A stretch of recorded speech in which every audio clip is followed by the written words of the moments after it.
Raiders! Turn on a flashlight, flip a light switch, strike a match, just light something on fire. Welcome to Murph's Fan Cave from the Dago Dungeon. Join me, Uncle Mosh, as we join Raiders Fan Radio, taking a lighter journey into the dark side. Okay, we're back. Look left, look right, Bolitnikov, a leaking pass, touchdown! We miss you, we love you, and we'll see you in the Hall of Fame. When you have great coaches, then after you have great coaches, you get great players. You have a great organization, and you tell them one thing: just win, baby. Intercepted by Khalil Mack. Touchdown! Raiders! The Oakland Raiders have scored on the most zany, unbelievable, absolutely impossible dream of a play. Well, I love this team. I think this team can win. I think this team can win. What is up, Raider Nation? Welcome in to another fantastic episode of Raiders Fan Radio. Thank you, as always, for joining us here in Murph's Fan Cave for episode number 88 of Raiders Fan Radio. Unbelievable. Number 88. Wow. That's crazy. It is crazy. 88 episodes of this thing. Who'd ever thunk it? Who'd ever thunk it? I'd never. Well, maybe I'd thunk it. I don't know. We're kind of in this one for the long haul. But anyway, so this is your old buddy Murph. Thank you for joining us here in Murph's Fan Cave. And I say us because I'm joined, as always, by the jet-setting Uncle Mosh. Welcome, Uncle Mosh, to Raiders Fan Radio. It's so good to be here. I'm so glad. But I'm so glad to be home into the Dago Dungeon. I was all over the place. It was like I was representing. You were representing because you went to two of the three division rival cities. You were in Kansas City and Denver this week. Yeah, and I had a friend that said, "Hey, why don't you come up to Pittsburgh?" And I'm like, "No, why would I do that?" Yeah, we need you to come to Pittsburgh, Dallas, San Francisco, and then finish it off in L.A. with a visit to Philip Rivers' house. Yeah. Thank you. No. Let me think about that for a second. Okay, moving right along. So anyways, well, welcome back. We took a little time off last week from Raiders Fan Radio. Had a few things going on. Obviously, you were traveling, visiting family, and then and I started a new part of Murph's Fan Cave with Mikey. I did some recording with Mikey last week. We're going to talk about that in a minute, aren't we? Okay, we'll talk about it in a minute. Okay, we can talk about that in a minute. What am I doing? What am I? What are you doing here? I didn't mean to host the show. My bad. Yeah, sorry about that. Jeez, Uncle Mosh keeping me. You know what though? I like it. You're keeping me in line to the what's this thing called? Don't give me a script and then veer from it. Yeah. No, we got a script. Says the theater teacher. I got numbers and stuff. You got numbers. You got lines. All right. But so, anyways, thank you for joining us here on the show. We got a lot to get to today. Real quick, just to give you the rundown. I remembered today to give the rundown. So what can you expect from us here today on Raiders Fan Radio? Well, we're going to talk a little bit about training camp. Yep. It is definitely training camp time. We had a giveaway this week. We're going to talk about what we got there. We're giving away a gift card, compliments of our buddy Jeff over at deadpiratesports.com. We're going to talk about number 88 because this is episode 88. Absolutely. And we're going to talk about what the significance of that number is in relation to the Raiders. Then we are going to get to see if fans. We're going to take some messages from some of our listeners here on Raiders Fan Radio. Then we're going to get to one of the hot topics this week in Raider Nation. The new announcer, probably going to be a little bit different of a take than what you're used to. It's been talked about quite a bit, and as usual here on Raiders Fan Radio, we're going to bring you a little bit different of a slant on the. Well, that's what we do. That's what we do. We slant differently. We slant different. Like this. We slant like this. You see us YouTubes, we slanting over here. Okay. Okay, and then we're going to do Return to Excellence. We're going to revisit our beloved 2000 Oakland Raiders as they take on the New York Jets. And then finally, Mosh, I've got an interview this week. Very interesting interview. Had a good time speaking with Aaron the Q-Dog Raider last week. It was our first listener interview that we did, and had so much fun we decided to do it again. Another faithful listener and supporter of Raiders Fan Radio, and our first international guest. We're going to talk to David Love, who I'm just going to refer to him as Scotland's David Love. He is now successfully representing not only the entire country of Scotland, but the entire UK. No pressure, David. Your interview better be good. Wow. That's amazing. Yeah. And from what I understand, he did the interview in a kilt. Yes, absolutely. Now, yes. I've done a show in a caftan, but never a kilt. And you had to turn a fan, an up-blowing fan. It was a whole... But it was... I know what I had. I don't know what that means. Uncle Draft, they call you. Uncle Draft, yeah. No, that show's coming up. Oh, yeah. A forceful draft. Yeah. All right, so I don't know what that means either. Anyway, so then we're gonna have our interview with David, and then that's it. And then we're gonna we'll be finished here in the Dago Dungeon today and Murph's Fan Cave. So a lot of show to get to today. So let's go ahead and jump right into it. Okay, so I got a question for you. Okay. So we've been getting tons and tons of emails, and we love our emails. We love our emails and the phone calls and all that stuff. Yes. But over the last few weeks, things have gotten I don't know, not necessarily convoluted or mixed up or anything, but we've done some reformatting, and you've taken just an outstanding leap of faith with all this stuff. And break that down for us a little bit. Tell us what we can expect. We've got some new stuff coming up. You've got some new adventures going on. We've just if you can kind of just tell me and tell the listeners one more time. It is a little confusing. What do I do? What is this place called again? Yeah, am I in Murph's Fan Cave or am I in the Dago Dungeon? Or am I in... You're in both. I am in the Dago Dungeon at Murph's Fan Cave. Or I'm at Murph's Fan Cave in the Dago Dungeon. Help me! Okay. All right, so thank you for asking. And so it kind of breaks down like this. So thank you to all of you that have that care enough about our show and what we do to ask about it. So the gist of it is this, is that it was kind of a snowball thing that went on, and we get new listeners all the time, so I can definitely see where it would be confusing to kind of somebody coming in that wasn't as familiar as we've gone through this kind of history. So anyway, so we were Raiders Fan Radio, and it was Sonny, your other nephew, and myself doing Raiders Fan Radio. If you look at the way that we're merchandised, if you look at all of our print media, if you look at our logo, if you look at a lot of things, it has the word Raiders in it. And being that it's got the word Raiders in it, in the Raiders font, frankly, we kind of ran risk of a trademark violation there. Okay, and we don't want to do that. No, and I wanted to move away from the idea of being Raiders Fan Radio in print. But I also didn't want to refer to the show as RFR because there's already another very popular podcast called Rebel Force Radio that's a Star Wars show that they call themselves RFR. So I was like in the middle. I'm like, what am I going to do with this thing? Some other opportunities, some other talks came up with other friends of ours, and I decided to do this, to make a podcast network. By rebranding, essentially, or coming up with the parent, we'll call it, of Murph's Fan Cave, which is where we are and where we're doing the show. Because we are fans. We're not journalists. We're fans. We're fans. We're fans, absolutely fans. And by calling it Murph's Fan Cave, that's my name. I can't trademark infringe on anybody because it's my name. That's who you are. That's who I am. So by doing that and creating the, quote, Fan Cave, it opened up the door for us to have more shows underneath that umbrella. So essentially, Murph's Fan Cave is a podcast network featuring this show, flagship show, Raiders Fan Radio. Now, gotcha. We'll call it Raiders Fan Radio all day long, but you might not see it written Raiders Fan Radio anywhere because I don't want to refer to it again and get us in trouble. It's like in the English language. Okay. Okay. In the English language, there's a sentence that you can say, but you can't write. Okay. What is it? There are 3 twos in the English language. You can't write that? You can't write it. You can say it, but you can't write it. Wow. Yeah, because what 2 would you use? There are 3 twos in the English language. Oh, I got you. Right. Oh, wow. That's interesting. It's interesting. It's the teacher in me. Right.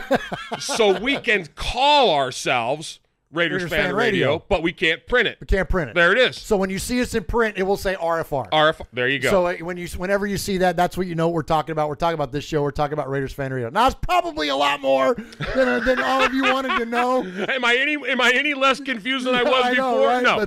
But that's kind of the gist of it, right? So we just, look, we don't make money doing this. Nah. In fact, it costs a lot of money to do this. It does. But we do this because we're fans, because we love the Raiders. We love podcasting. We love talking about it. We love hanging out together. Absolutely. And so that's the reason that we do this. So I don't want to run risk of getting sued over my hobby. Like, you know what I mean? No one golfs with running the risk of getting sued. So we're not going to podcast running the risk of getting sued. So that's what this is. So that said, all right, now I'll make it quicker and we got to move on. We got a lot of show to get to. There are 2 other shows that have now joined the network. The first one that joined us was the Fan Club Blitz with Splatterhead and Fitz. Right. That is put on by the New Jersey chapter of the Black Hole. Chuck McCann is the president. He doesn't like to be referred to as a president because it's a communal thing. But by title, he's the president of the New Jersey chapter of the Black Hole. That is the fan club group that gets together on Sundays and watches Raider games. So Chuck and some of his buddies from mainly Kevin Fitzgerald from the Black Hole of New Jersey, they get together and host their podcast. Now, their podcast is interviews with other fan clubs. Could be Raiders fan clubs, could be other teams' fan clubs.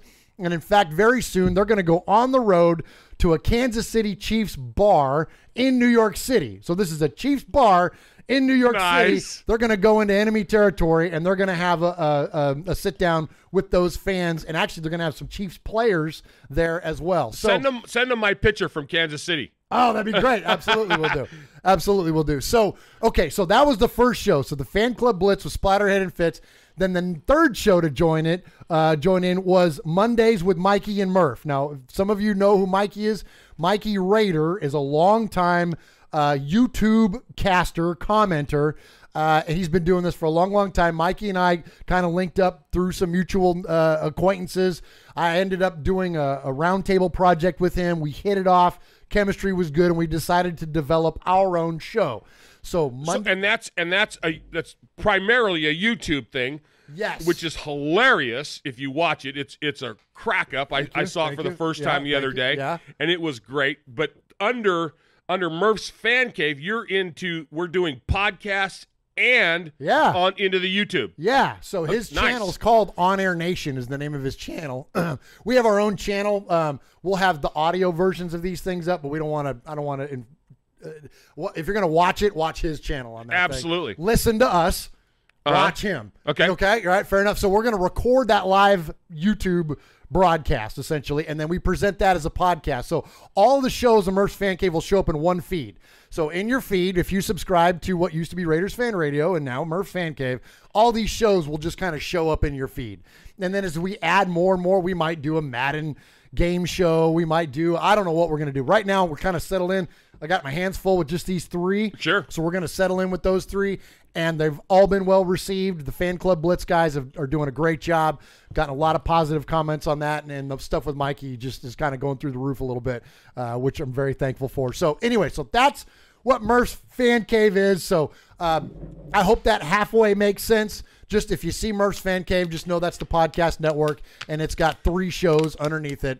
And you're listening to the very first one, the flagship one, and we're still going to be our main focus here, as always, and that is Raiders Fan Radio. And so, Mosh, here we go. All that said, whew, shooey. I know that was a lot. So now we'll get to here is that how you can get in touch with us about Raiders Fan Radio.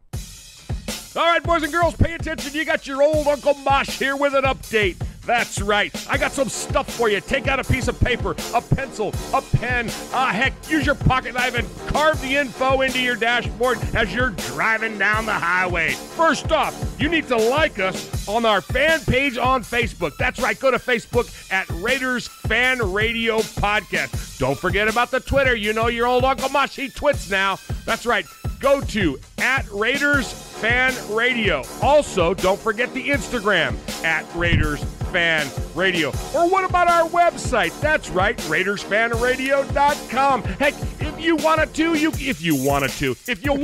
can even email us, show at RaidersFanRadio.com, or call us on the Raiders Fan Radio hotline, 909-345-3346. That's 909-345-3346. Don't forget Merv's Fan Cave on the YouTube, where you can get all the show links like the Fan Club Blitz with Splatterhead and Fitz. Find all our stuff on podcast providers like Stitcher, iTunes, and Google Play. All right, did I hit the time limit? Good. All right. Good job, Uncle Mosh. Thank you. So, yes, definitely get in touch with us. We mentioned email quite a bit. You can email me, murph@RaidersFanRadio.com. You can email Uncle Mosh at UncleMosh@RaidersFanRadio.com. Get to us that way, and then you can find us all over any of your social medias. All right, so this week we had a cool giveaway. We had a little bit of a trivia contest. I asked a trivia question on our Facebook page about what was the significance of the date January 4th, 1981. Mosh, do you want to tell them what the significance of that date was? Here's the thing. It ties into this week's broadcast. Yes. Yeah. Yes. All right, everybody's looking it up right now. Yeah. Everybody's got their phones out. They're all looking it up. But let me give you a little hint. Red Right 88. Red Right 88, right? The famous call, or infamous, I should say, infamous call by the Cleveland Browns to go for it instead of kicking a game-winning field goal, to go for it and throw an attempted touchdown pass. And the Oakland Raiders, Mike Davis, picked it off in the end zone, and the Raiders went on to win the playoff game in 1981. That was their second playoff win of that season. This is the year that the Raiders went on to win the Super Bowl as the first wild card team ever to do so. They beat, let me see, check me here, Mosh. They beat the Oilers, then they beat the Browns, then they beat San Diego Chargers, and then went on to beat the Eagles in the Super Bowl. Is that correct? 27-10, yeah, there baby. Go. All right, so that Red Right 88. So as here on Raiders Fan Radio, we always name our shows after a player or some other significant number. Well, this week it happens to be both. We'll get to the player in a second, but first we want to get to the giveaway of absolutely of the trivia absolutely question. Okay. So I asked the question, what was the significant date? So I got a lot of answers. Unfortunately, some of them were incorrect. And then I kind of re-asked it and then got a bunch of correct answers. And the first one that we got that was correct as far as call-ins on the show, man, this is awesome. It is our good friend, Pastor Armando Leon, pastor of the Raider Nation. And here is his message. It's to your trivia question. The Browns attempted end zone pass play. Red Right 88 and not a game-winning field goal in the final minute, but intercepted by the Raiders, Mike Davis. Oakland wins and advances. This is Pastor Mondo. How you doing, guys? Enjoy the day. Thank you. You got to love Pastor Mondo. He's the best. So he was, when I got that message, I went back and looked. It was like episode 27 or something was the last time that we had him on.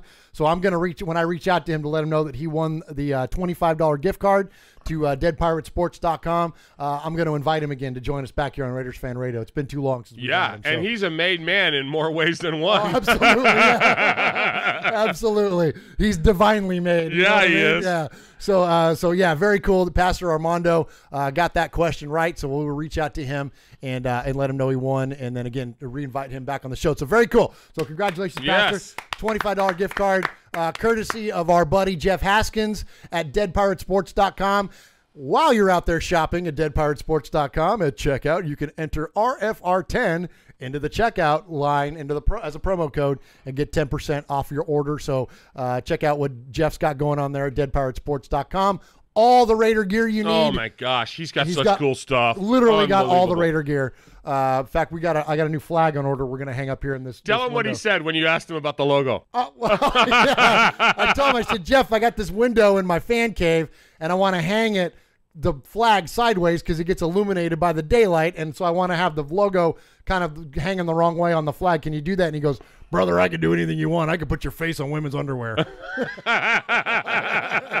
Thanks, Jeff. I won't need that. Yeah, right. You can put it sideways on a flag. This is a family show, Jeff. Yeah. But anyways, yeah, so good friend of the show, Jeff Haskins, and also good friend of the show, Pastor Armando, that won. So that is really cool. It's definitely a family affair today here on Raiders Fan Radio. Now, speaking of that, it really is a family affair, more so than just obviously us being uncle and nephew.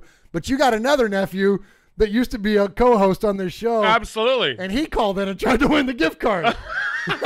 We'd give him a gift card. I know, right? I know. Yeah, it was Sonny. Come on, I will hook you up. But anyways, I thought it was pretty funny. So here's Sonny's message. Murph, it's me. It's me, Sonny. Murph, I've been so damn busy that I'm sorry I haven't been there to come to the show. I hope everything's okay. Yeah, I just broke my loofah. Hey, I had to sneak in the shower to give you a call, because otherwise I got so many damn kids over here that I got made the Brady Bunch all on my own. Anyway, can I qualify for the gift card giveaway? Because I definitely know what happened on January 4th, 1981. I didn't have to type in Red and Right 88 or whatever. I had to type in on the internet and the Raiders to find out that on second down, trailing the Raiders by 2 points, the Cleveland Browns attempted to throw the ball in the end zone to get a touchdown. And then they threw the ball, but then I got intercepted, I think. Yeah, I got intercepted, and the game was over. But Cleveland was instructed to throw it away. They were instructed to throw it to Lake Erie if the guy wasn't open, but he didn't do that. So it got intercepted. You know, that thing that the Raiders didn't do all of 2016. Anyway, Murph, hey, hope all is well. I'm gonna go back and hang out with my loofah, and let me know if I get the gift card, bro, because that'd be really dope. All right, thanks. Oh my gosh. Okay, so Sonny said loofah. Loofah. He's dropping his loofah. He's dropping his loofah. He's said the word loofah more times than anybody in our family has ever said in the history of our family. Yeah. He said it more in a minute and 12 seconds. And the funny thing was he was calling from the shower, right? Yeah, because he had to escape his Brady Bunch of kids. His 47 children. Yeah. That are disguised as two little boys. Yeah. And a third. And the third on the way. And so he does that. And the best part was that was some of the best audio quality he's ever done. and we say we say that with all love, but he was holding the phone to his face. He wasn't turning away from it when he talks. Yeah. He used to say, it's Sonny. Anyways, that was good to hear from Sonny. Yeah, it was. And we're going to have him on this season a bunch. Well, definitely. We definitely need to get him on. Absolutely. It's been a minute since he's joined us here on Raiders Fan Radio, so thanks to Sonny for calling in. No, you don't win the gift card, but if you're that hard up for Raider gear, we'll send you something. Yeah, come out for Christmas. I'll give you a gift card. There we go. All right, so Uncle Mosh, so Red Right 88. So as I mentioned, we always name our show after a player or another significant relation to a number. You love numbers. I do. I'm a numbers guy. We like to, we'll go back to a year. We'll go back to obviously a player number. In this case, we're actually going to a play call.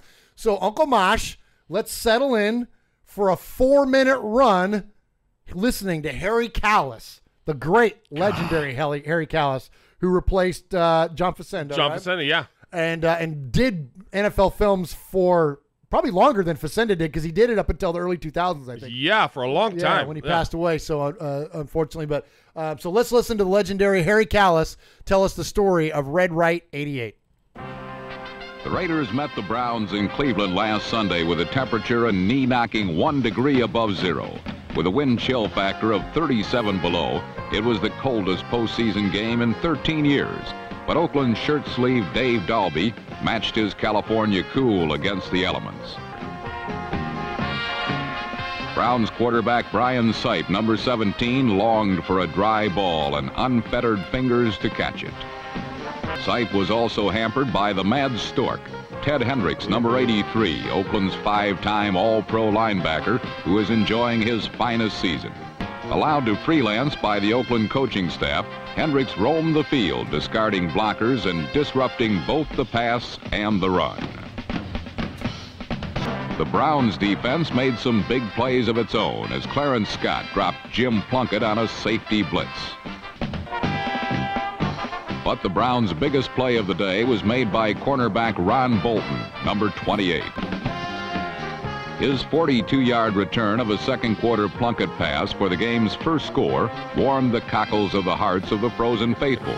The fans were grateful not only for the touchdown, but also for the chance to move around. The extra point was blocked, but the Browns led 6-0. Jim Plunkett retaliated immediately, hitting Raymond Chester to set up a touchdown that gave Oakland a 7-6 lead.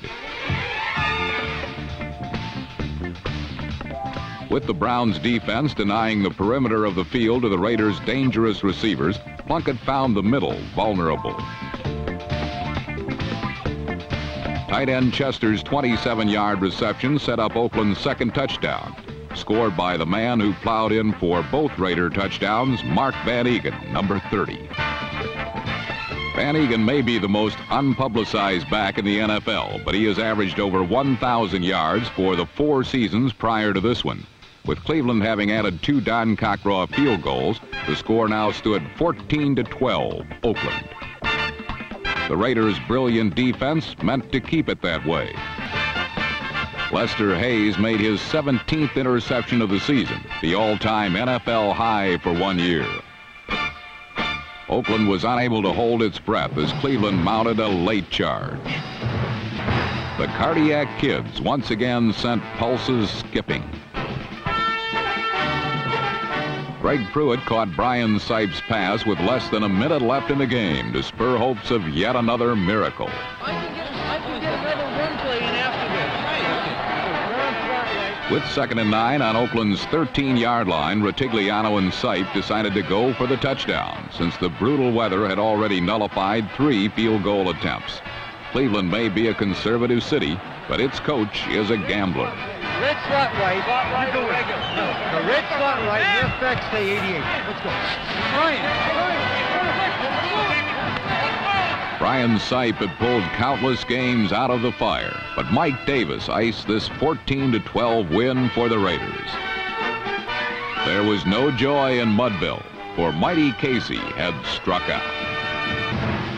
Another look at the game-saving play shows Sipe had sure footing and good protection.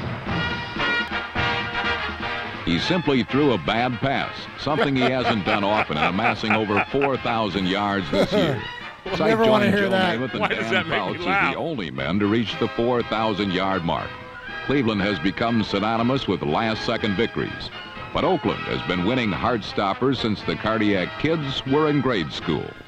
The Raiders, only 9-7 last year, can graduate to their 3rd Super Bowl with a victory over the San Diego Chargers this week in the more agreeable climate of Southern California. Wow. Harry Callis saying he simply threw a bad pass was basically his way of saying, you suck. Hey, so I got 2 good things out of that. I love the opening line, California cool. Yeah. I love that. Yeah. And then he said, warm the cockles of their hearts. I know. Right? So, what?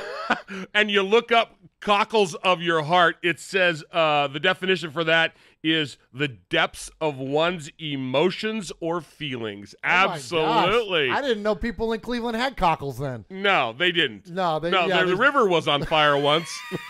And after 0-16, your cockles iced back over again. I hate it when my cockles get iced. I hate it when ice my cockles. All right. Yeah. It happens when the wind chill's 37 below. When you're wearing a kilt, right? That's and you got right. The updraft. Updraft with the fan. You get the iced cockles. That's why you should have a captain. Yes. So the Raiders win the game. They go on to beat the San Diego Chargers, as I mentioned, 34-27, and then beat the Philadelphia Eagles in the Super Bowl. Uncle Mosh, my takeaway on that is did you catch who caught the first touchdown pass for the Raiders in that game? Absolutely. Yes, you did, because it's on your It's on my cheat sheet. Raymond Chester right there, number 88. That's right, Raymond Chester, number 88. So, not only talking about Red Right 88, celebrated here on Raiders Fan Radio number 88, we're talking about Raymond Chester, the former Raiders tight end who wore the number 88. And not only did he wear the number 88 in this game, that was the second time he had worn 88 because he played for the team twice. 2 times. 2 times. 2 times. So he played for the Raiders for the first time. He from 1970 to 72. There you go. Played for the Raiders. Came back in 78. Played through 81. But you know the coolest thing about Chester, and it goes without saying, with most players, everybody always they say stuff like when Al Davis drafted me.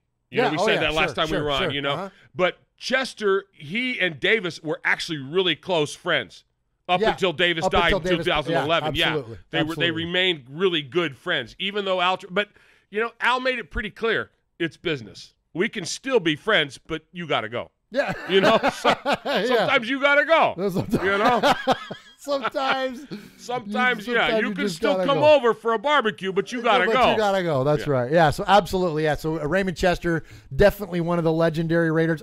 He's not in the Hall of Fame, but he is a 4-time Pro Bowler, first team All-Pro, and of course the Super Bowl champion during this year, during the Red Right 88 year when the Raiders won Super Bowl 15. So definitely like to celebrate Mr. Raymond Chester here on Raiders Fan Radio. All right, Uncle Mosh, time to talk some news, right? Let's talk some news. This is Andrew DePaula, long snapper with the Oakland Raiders. You're listening to Murph with Raiders Fan Radio. Just win, baby.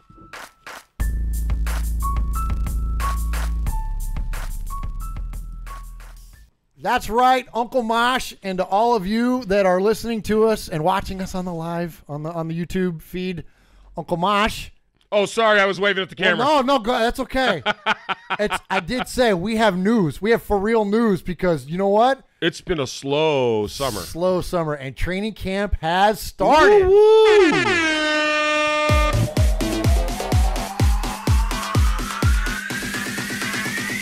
3, 2, 1, jump!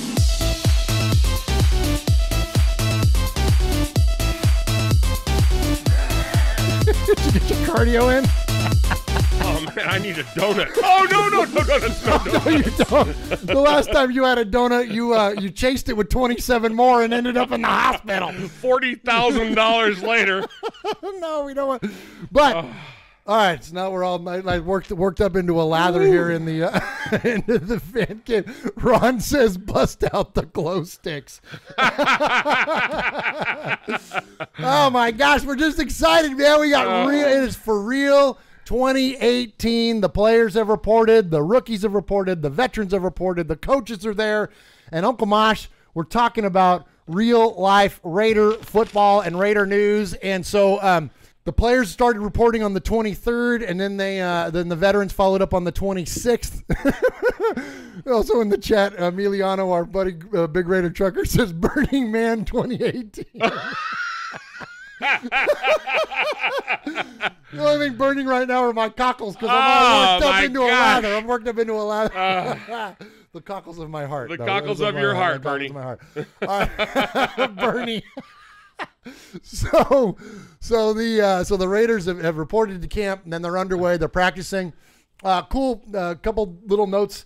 You know, first and foremost, the facility there in Napa where the Raiders have training camp. Right. It's second to none. It's gorgeous. You listen to the alumni players that have come back and joined the Raiders for training camp.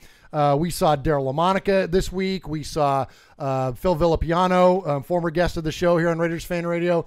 Saw Pete Koch with some pictures with John Gruden. John Gruden breaking down the alumni team. Anyways, but all those guys in their comments have mentioned how amazing the facility is and how top-notch the facility is, that it's unlike any other team, that there's just nothing like Raiders training camp. So not only the representation of all of those fantastic Raiders legends that are in attendance at camp, but just the facility itself. And so the Raiders are to be commended on that, absolutely. Another interesting thing, just a little tidbit here before we get into some of the audio from camp. The Raiders on day one, Uncle Mosh, handed out an 8x10. Oh, I loved it. Yeah, did you see that? Yeah, I saw what you posted. 8x10 with the players. It was amazing. Amazing picture with the autographs of the players. Conspicuously absent was who, Mosh? Khalil Mack, Defensive Player of the Year. Khalil Mack. Yeah, you think they knew he wasn't coming? Well, yeah. They knew it. So no surprise there. But anyways, going in the weeds on Khalil Mack, but I just thought that was kind of interesting that he wasn't on there. Yeah. I mean, come on, the guy's a freaking should be. He's the best player on our football team. It's going to happen soon, though. It's got to happen. I mean, I'm looking around the league, and locally, Taylor Lewan Taylor Lewan just got a bunch of money. Just got, and so linemen. Julio Jones. I mean, there's just it's going to happen. It's starting to come around. Starting to come around. There's a big standoff right now between Aaron Donald, of course, as we've covered ad nauseum at this point.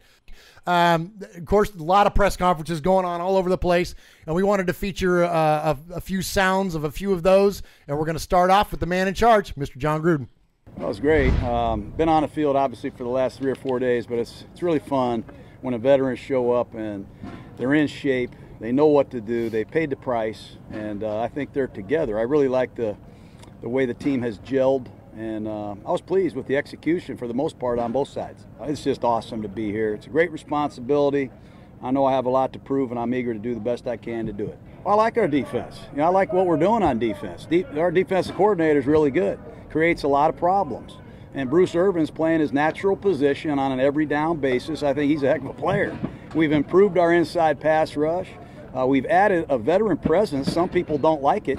But I like Derek Johnson. I like Marcus Gilchrist. I like guys that know what the heck's going on. And Leon Hall, Reggie Nelson, Emmanuel Lemieux, they know this defense as well as Gunther. So they're a handful, and they're going to be a problem for us for the next few weeks. I've known Cable, his body of work, for a long time. He ticked me off when he was in Atlanta with that outside zone scheme. He's very diverse as a coach. I think he's portrayed as an outside zone guy, but he ran a lot of gap schemes coming up as a coach. He's very versatile. He's a world champion coach. He has ties to this franchise.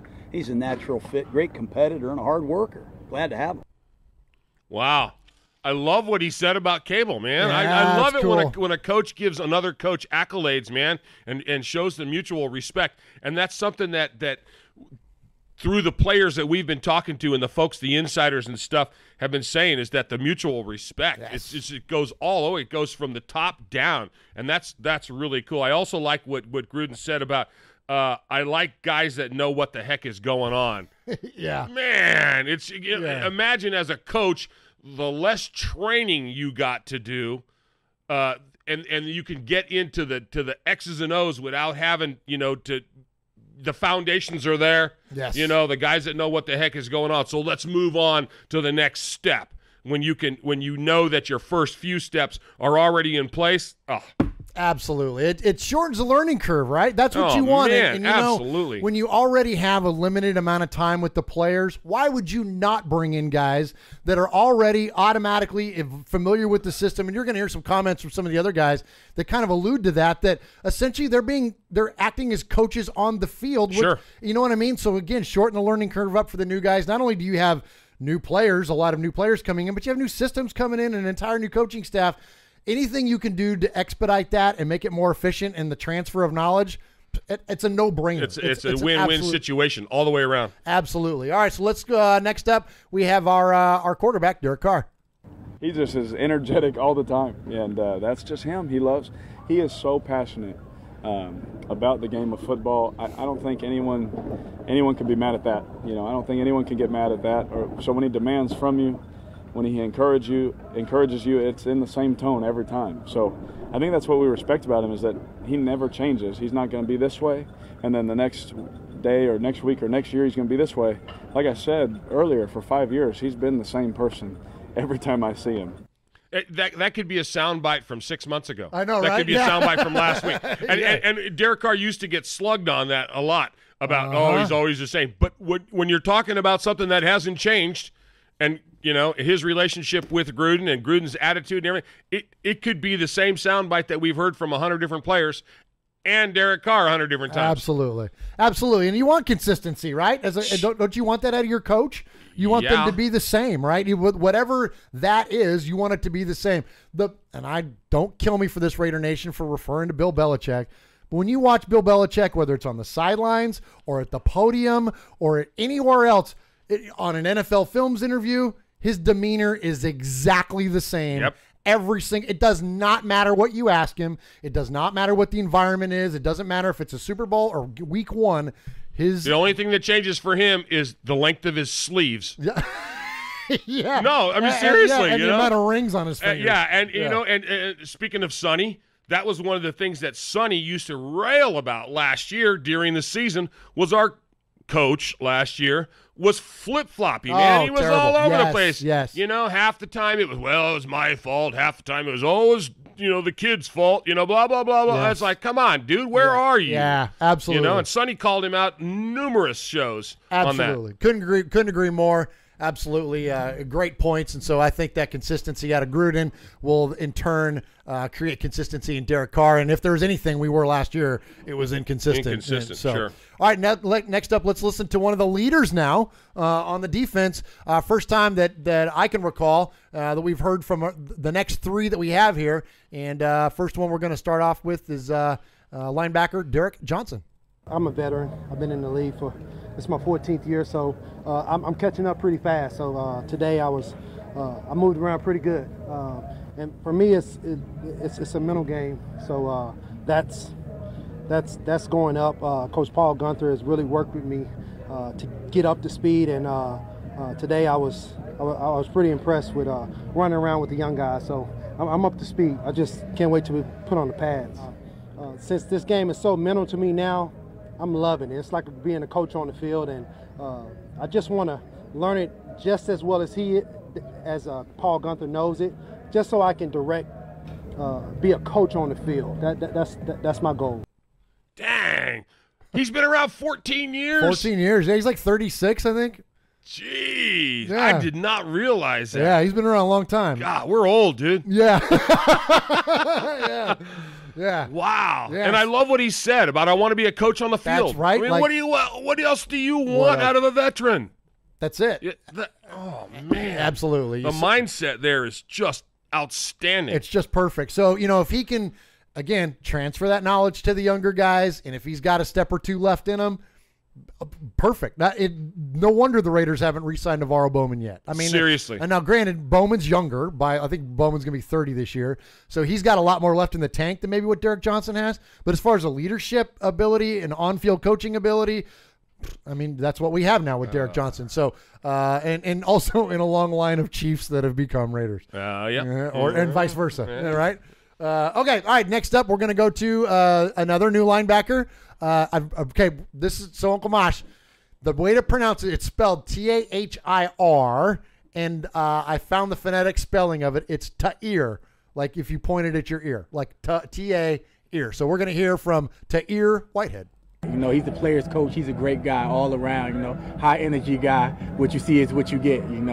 If you're messing up, he's going to let you know. If you're doing good, he's going to let you know. So I like that aspect about him is that, he gives you the ability to be yourself and, don't have a bunch of rules. Just, be a professional. I mean, as a player, you're going to hear me. Whether I'm out there, I'm on the defense and I'm calling plays and I'm calling out what the offense is doing, what we're doing on defense. The biggest thing is communication. When you communicate, as a whole on defense, you put yourself in the right position to go out there and execute. And then I like to have fun. I'm going to go out there. I'm going to, talk back and forth to DC and the offense. I'm going to let Gruden have it a little bit, when we're having good days, But it's all part of the game. It's competitive. And I love the game. I'm going to let Gruden have it a little bit. Did you love that? That was good, huh? He said that right after he said have fun. Yeah. I'd love hearing all those facets of the game. I mean, play hard, have fun, communicate well.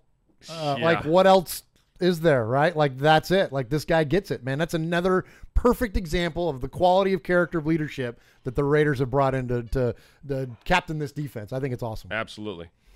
All right, last up, we're going to hear from the rookie. Oh, come on. Here we go. We're going to hear from rookie left tackle Colton Miller.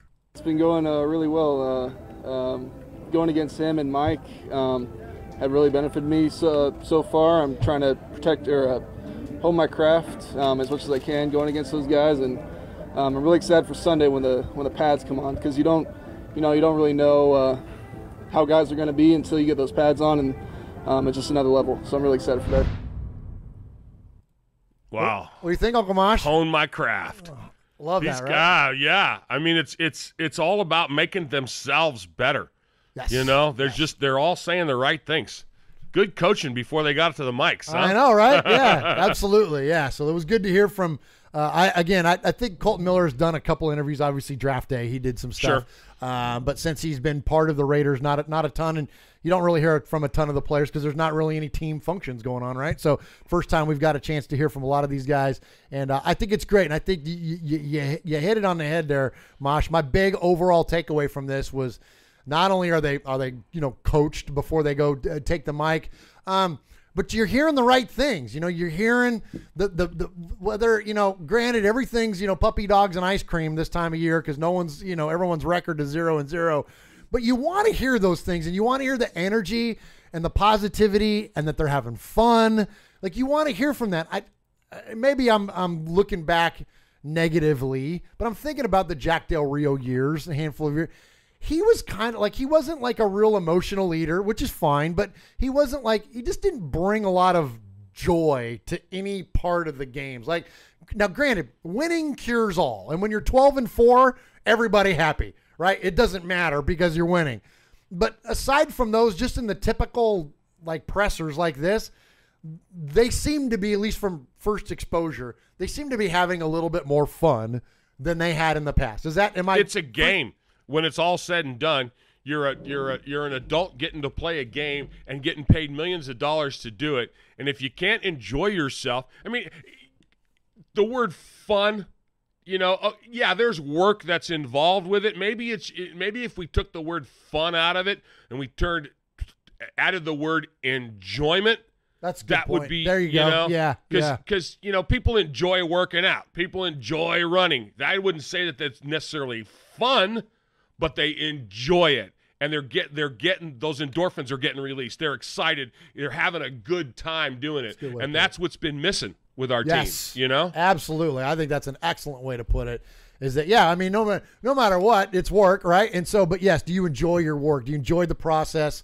Do you enjoy and that process is everything. It's working out, it's eating right, it's taking the podium, it's studying your playbook, it's getting on the field. Like, that's the process, right? Sure. And so do you enjoy that process? Are you going to enjoy, eating, lean protein and leafy greens every meal? No. Probably not. But do you enjoy what the results are from doing that? Sure. Well, sure. The product is a result of the process, and that's what they're going for. Absolutely. So I think it's great. Great to hear from those guys. Great, again, early stories coming out of training camp, the atmosphere of everything. I just think the overall attitude of the Raiders right now in the offseason, so far so good, right? Absolutely. This is Pete Koch, former Raiders, Los Angeles Raiders, that is, defensive end, and you're listening to Raiders Fan Radio.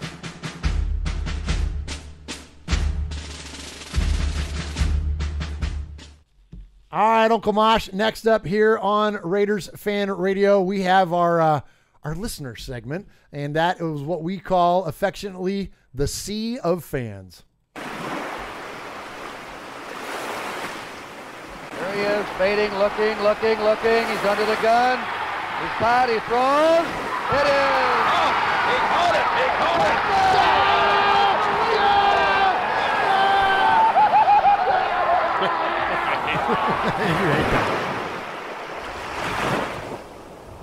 All right, Uncle Mosh, you can call our show at any time at 909-345-3346.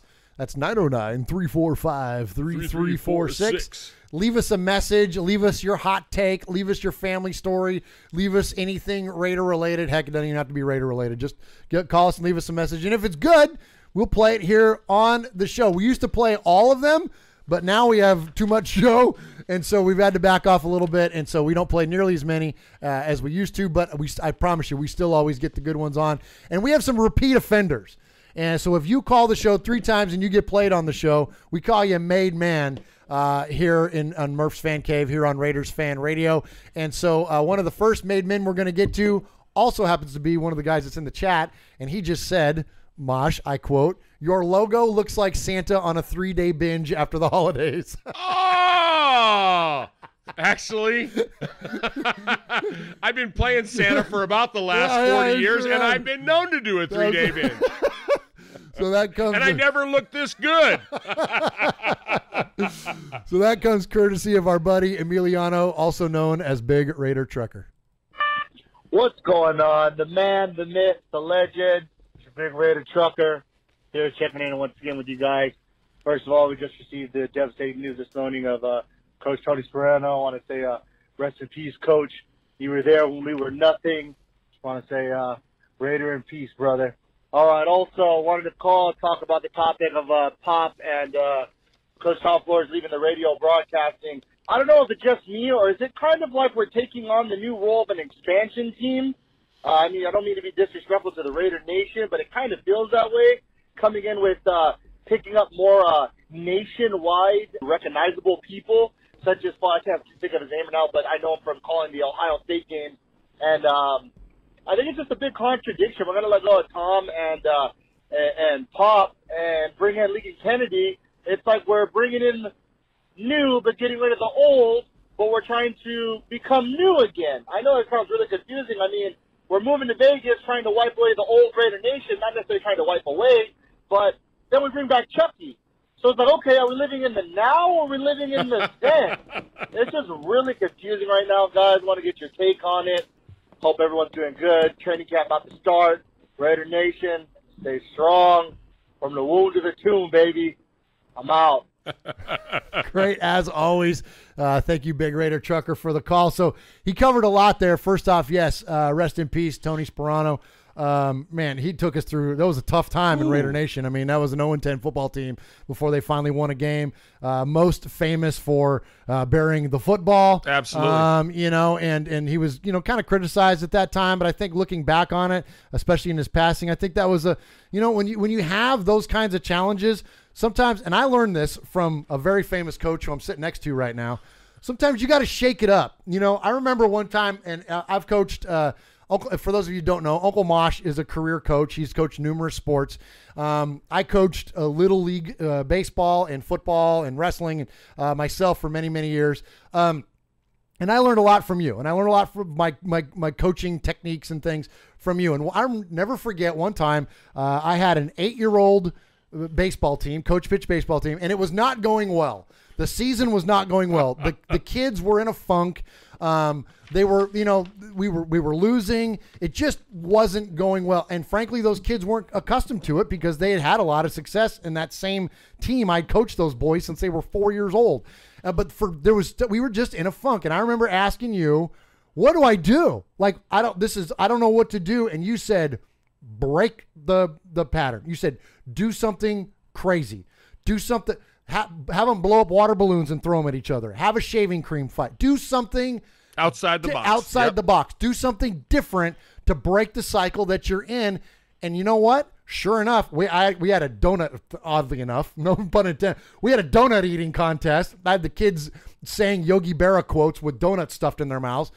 But it broke the cycle. Like, they had no idea that it was going to go on when they got there. And not only did we do that, we did other fun things with water balloons and whatnot. But the point is, though, it changed, and it worked. It changed the spirit of the team. And that's what Tony Sperano was doing. He was changing the spirit. They were in a funk. They lost 4 games in a row. The head coach just got fired. Everybody was out of their element. They had a rookie quarterback. So he took a shot and did something that was different. And, you know, you could say it worked or didn't work, didn't matter. At the end of the day, it changed the mindset of the football team. And that's what the goal of that was, right? And that's exactly what he wanted to do. You know, if you listen to his speech, I think you and Mikey played that. Yes, we sure did. And he talked about, okay, I'm putting this ball in, I'm throwing some dirt on it. That dirt represents those last 4 games. Who else has got some dirt they want to throw down?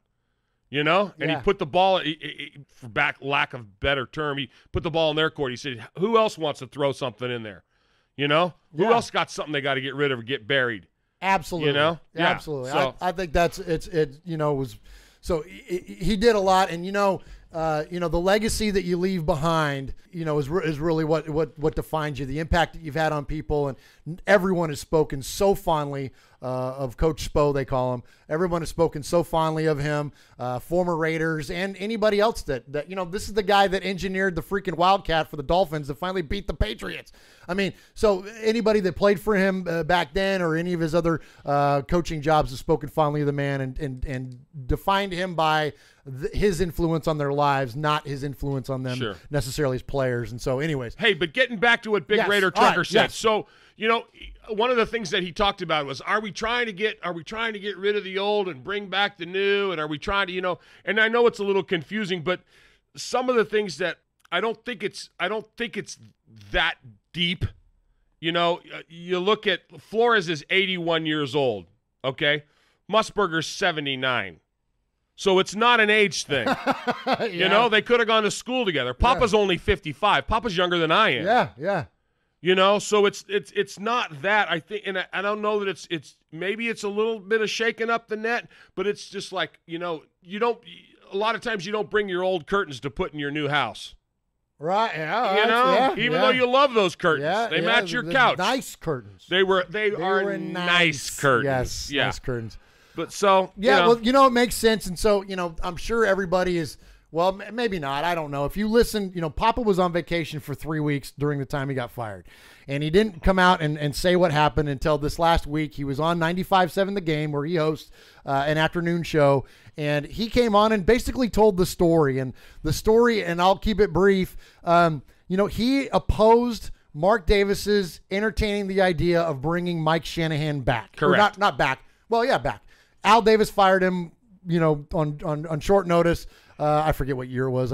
Somebody fact checked me on that. But he fired Shanahan, and Shanahan went on to then coach the Broncos, and Shanahan was no longer welcome to the team. There were 3 people Al Davis hated until he took the grave, and that was Pete Rozelle, Mike Shanahan, and Marcus Allen, right? Right. And so Papa, knowing this, essentially was defending in his mind Al Davis's honor and request by speaking out against Mark Davis, even considering hiring Mike Shanahan as the coach of the Raiders. And this was the time back when Sperano was our interim coach. That's when these discussions went on.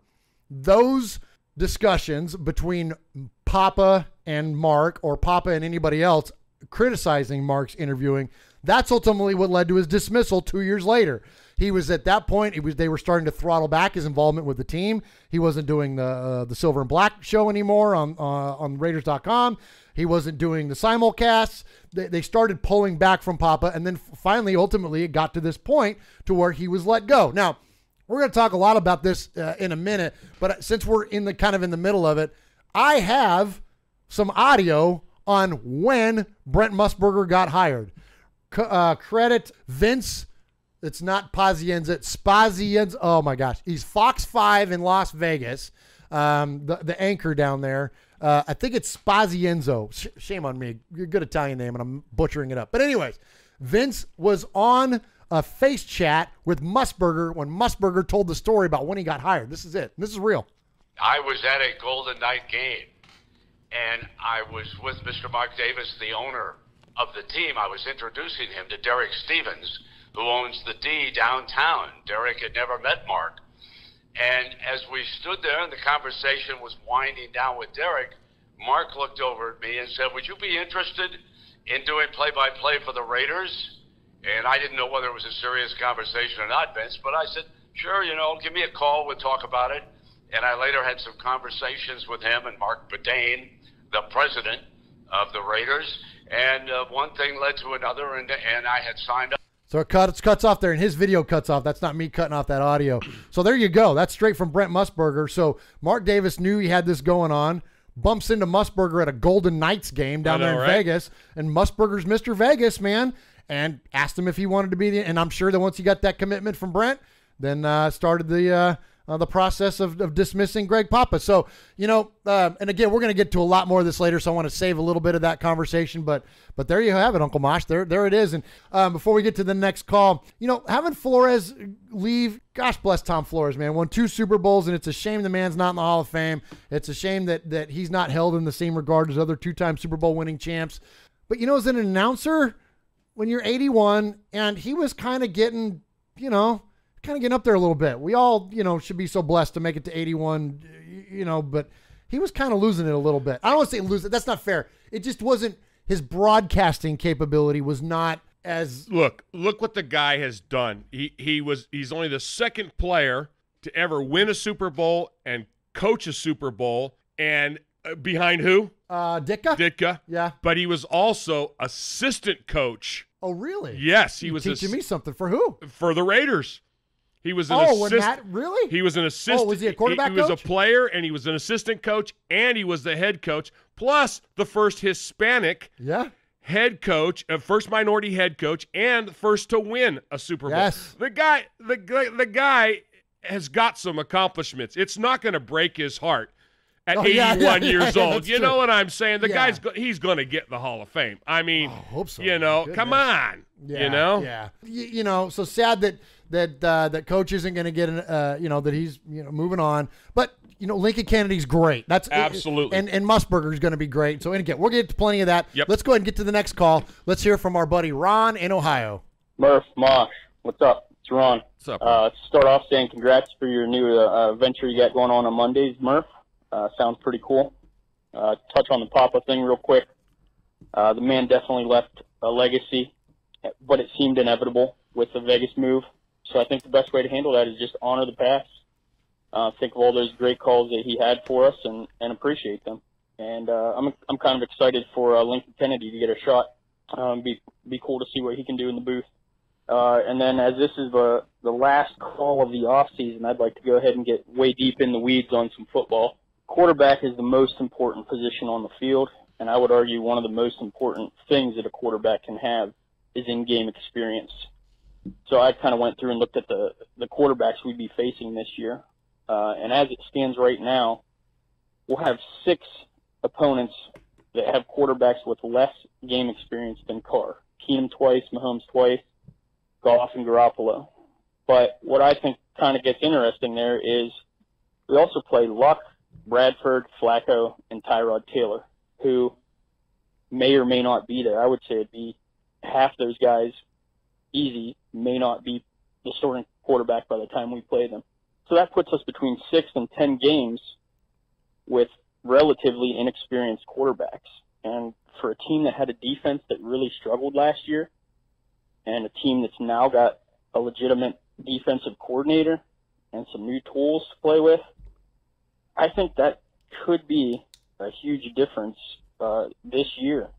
I know that's a lot of ifs, but, man, it's kind of nice not to have murderer's row of quarterbacks. It seems pretty favorable to us. So anyway, I hope everything's going well for you guys and you're enjoying the off season, and hopefully we can get ready. And man, that visit to Ricky's had me pumped up and ready to go. So hopefully we have a good season, guys. Bye. All right, thank you, Ron, for calling the show. As always, thank you for supporting Raiders Fan Radio. So a couple things there. Uncle Mosh, I want to start off with thank you for the well wishes on the Monday show. That's with Mikey. Something I hadn't mentioned that I probably should have is that if you're looking for the Raider news stuff, that's pretty much all Mikey and I do. It is very topical. It is very current. We're not doing, the history of the Raiders, the concept of the Raiders, the, more the broader stuff that Mosh and I do as fans. That's the stuff that if you want to get the day-to-day news, the very up-to-the-minute reaction and response type stuff, that's where you'll find that. That's all that Monday with Mikey. And any conspiracy theory that you think maybe, you guys may even go into the magic bullet before it's over. Back and to the left. Back and to the left. Yeah. Thank you, Kevin Costner. Kevin Costner? Well, I wasn't talking about Kevin Costner. I was talking about Kenny Stabler. Oh, yeah! Yeah. And Phil Mickelson. Yeah. Back into the left. Only when he's in the buffet line. Hello. Oh. All right. So, so definitely check out the Mondays with Mikey and Murph show. We'll show up on your feed here, and then definitely see it on YouTube, and that's where all the hard-hitting news and analysis will occur. All right. So, interesting, Ron. Thank you for getting the weeds on football, man. That's awesome. That's excellent research, and I'm with you. And as far as the needing help on defense, right? So nothing is going to help our defense more than inexperienced quarterbacks. And so, we had a challenge with turnovers. All right, we had a challenge last year. We only threw the Raiders only intercepted the ball 4 times. And one of those was Navarro Bowman, the first one of the year when he was laying on his back in the end zone. The ball fell into his belly. 2 of those were from Sean Smith in the same game, and then I think the other one was Reggie Nelson on like a tipped pass. So that's pretty bad if I can remember off the top of my head all of the interceptions for an entire season. Right. So nothing will help that initiative more for the Raiders in 2018 than some young quarterbacks making some bad decisions. So hopefully, I'm with you, Ron. That's definitely what we will see. Well, and speaking of inexperienced quarterbacks, what did Sonny say when he called in about how was the play designed that we were talking about? The ball was supposed to be thrown away. Oh, yeah, in Red Right 88. In Red Right 88, He told him if it's not there, throw it into Lake Erie. Throw it into Lake Erie, exactly. And what did the inexperienced quarterback do? Throw it right to Mike Davis. Thank you. Yeah, we hope to be capitalizing on a whole lot of that this year. We are Metallica, and we are here for your Oakland Raiders! You know why we out here, and we ain't playing around today. From The Walking Dead to errant Jedi Knights, Raiders fans are a rogues gallery.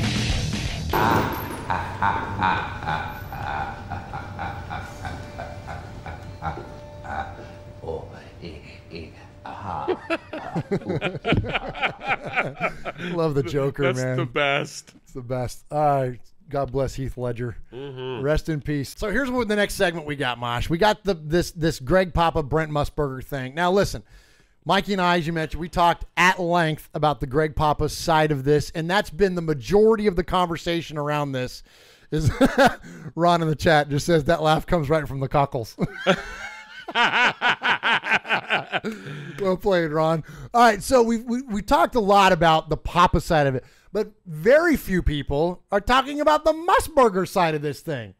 The Musburger side of this, unfortunately, is being overshadowed by the fact that we're losing the legendary Greg Papa. Now, Mosh, Brent Musburger has called some of the most famous games and events of all time. We're talking about a guy that's done numerous college basketball games. This is the guy that did the Flutie pass into the end zone, Boston College against Miami, right? He has done numerous things.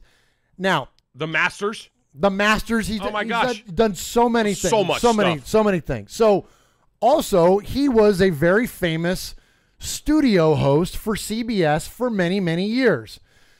During his time as a studio host for CBS, they had the Super Bowl. And don't you know, one of the last times that Brent Musburger was the host for a Super Bowl was in Super Bowl 18, January 24th, 1984, when the Los Angeles Raiders then won their third Super Bowl. Now, one of the jobs of the studio host, much like you see Dan Patrick now, right, is being the guy that stands between the commissioner and the owner and hands them and introduces them the Lombardi Trophy. And that year, they would have needed security. That's right. But there was 4 people on the podium. And those 4 people were? We've talked about all of them other than Pete. That's exactly right. So we're talking about the legendary coach Tom Flores. We're talking about legendary owner Al Davis. We're talking about Pete Rozelle, the commissioner of the NFL at the time. And between those two was Brent Musburger.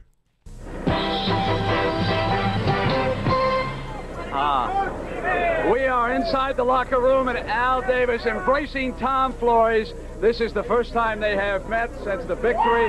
Al, congratulations. Just win, baby. Al, well, I just want to say 2 years ago, when we came to Los Angeles, I really believed that the greatness of the Raiders would be in its future. And with all the great teams we've had, I think today that this organization, this team, this coaching staff dominated so decisively that 2 things must be said. Not only, in my opinion, are you the greatest Raider team of all time, I think you rank with the great teams of all time that have ever played any professional sport.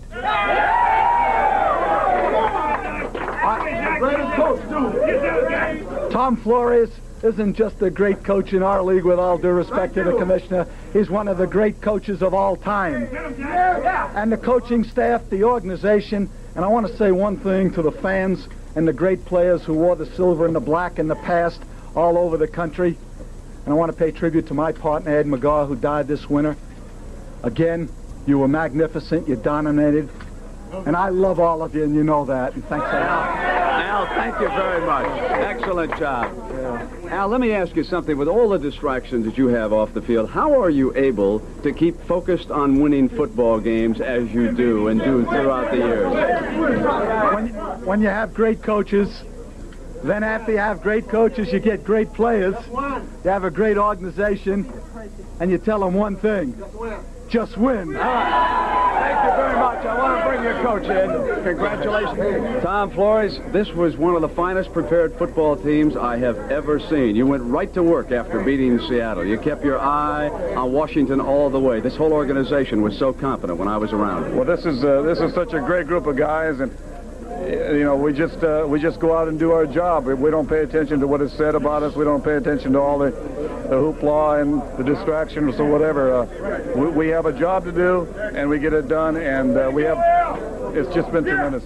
All right, Tom, again, congratulations. And when we come back here to the winner's locker room, we will have the most valuable player, Marcus Allen. We'll take a look at his 2 touchdowns, and we'll be back with more post-game activities after this commercial and a word from your local stations.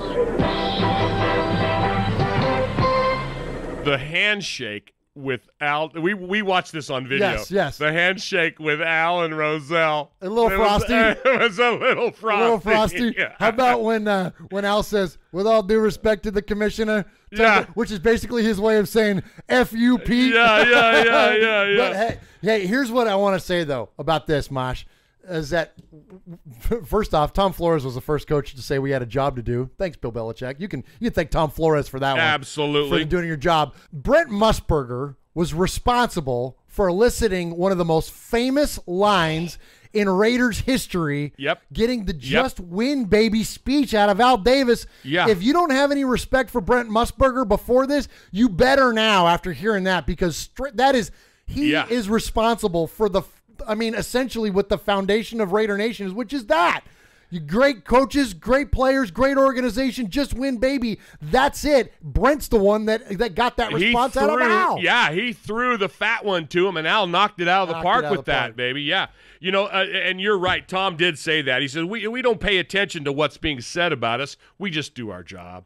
We just do our job. And who set him up with that question? Yeah, Brent. Brent freaking Musburger, man. Yep. Absolutely. I do love how Al kept trying to grab the mic. Yeah.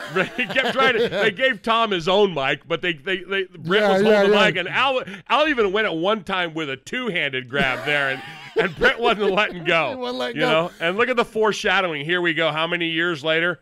And now, Flores is kind of passing the mantle to Brent Musburger. You know what? I didn't even think of that angle. Yeah. I didn't even think of that angle. Brent handed him the trophy, and now Tom's passing the mic over to him. I didn't even think about that angle. Good one, Mosh. Oh, yeah. Mikey will use that on Monday. Oh, that'll be a conspiracy. Yeah, that'll be a conspiracy. Hey, but you never surrender the mic. If you listen to Dan Patrick, nope. He always says that you hang on to that microphone. Forever. He said whenever they'll get up there with an owner that's given their speech after the winning a Super Bowl, he said, you will have a death grip on that microphone, and there will be producers in your ear saying, "Don't give up the mic! Don't give up the mic! Don't give up the mic!" So yeah, definitely Brent Musburger did not give up the mic until now, as Uncle Mosh so eloquently pointed out, that he is giving up the virtual mic, and now Brent Musburger is taking on the responsibilities of announcing the Oakland/Las Vegas Raiders radio broadcast. So good luck to Brent in that venture. We're going to look forward to hearing him. And Mosh, that wasn't the most famous Brent Musburger call. That was probably our favorite, but I want to rewind the clock back and listen. Then we want to treat this with the amount of respect and due. What am I trying to say? Well, there's accolades that go to Brent for what he's done for the Raider Nation.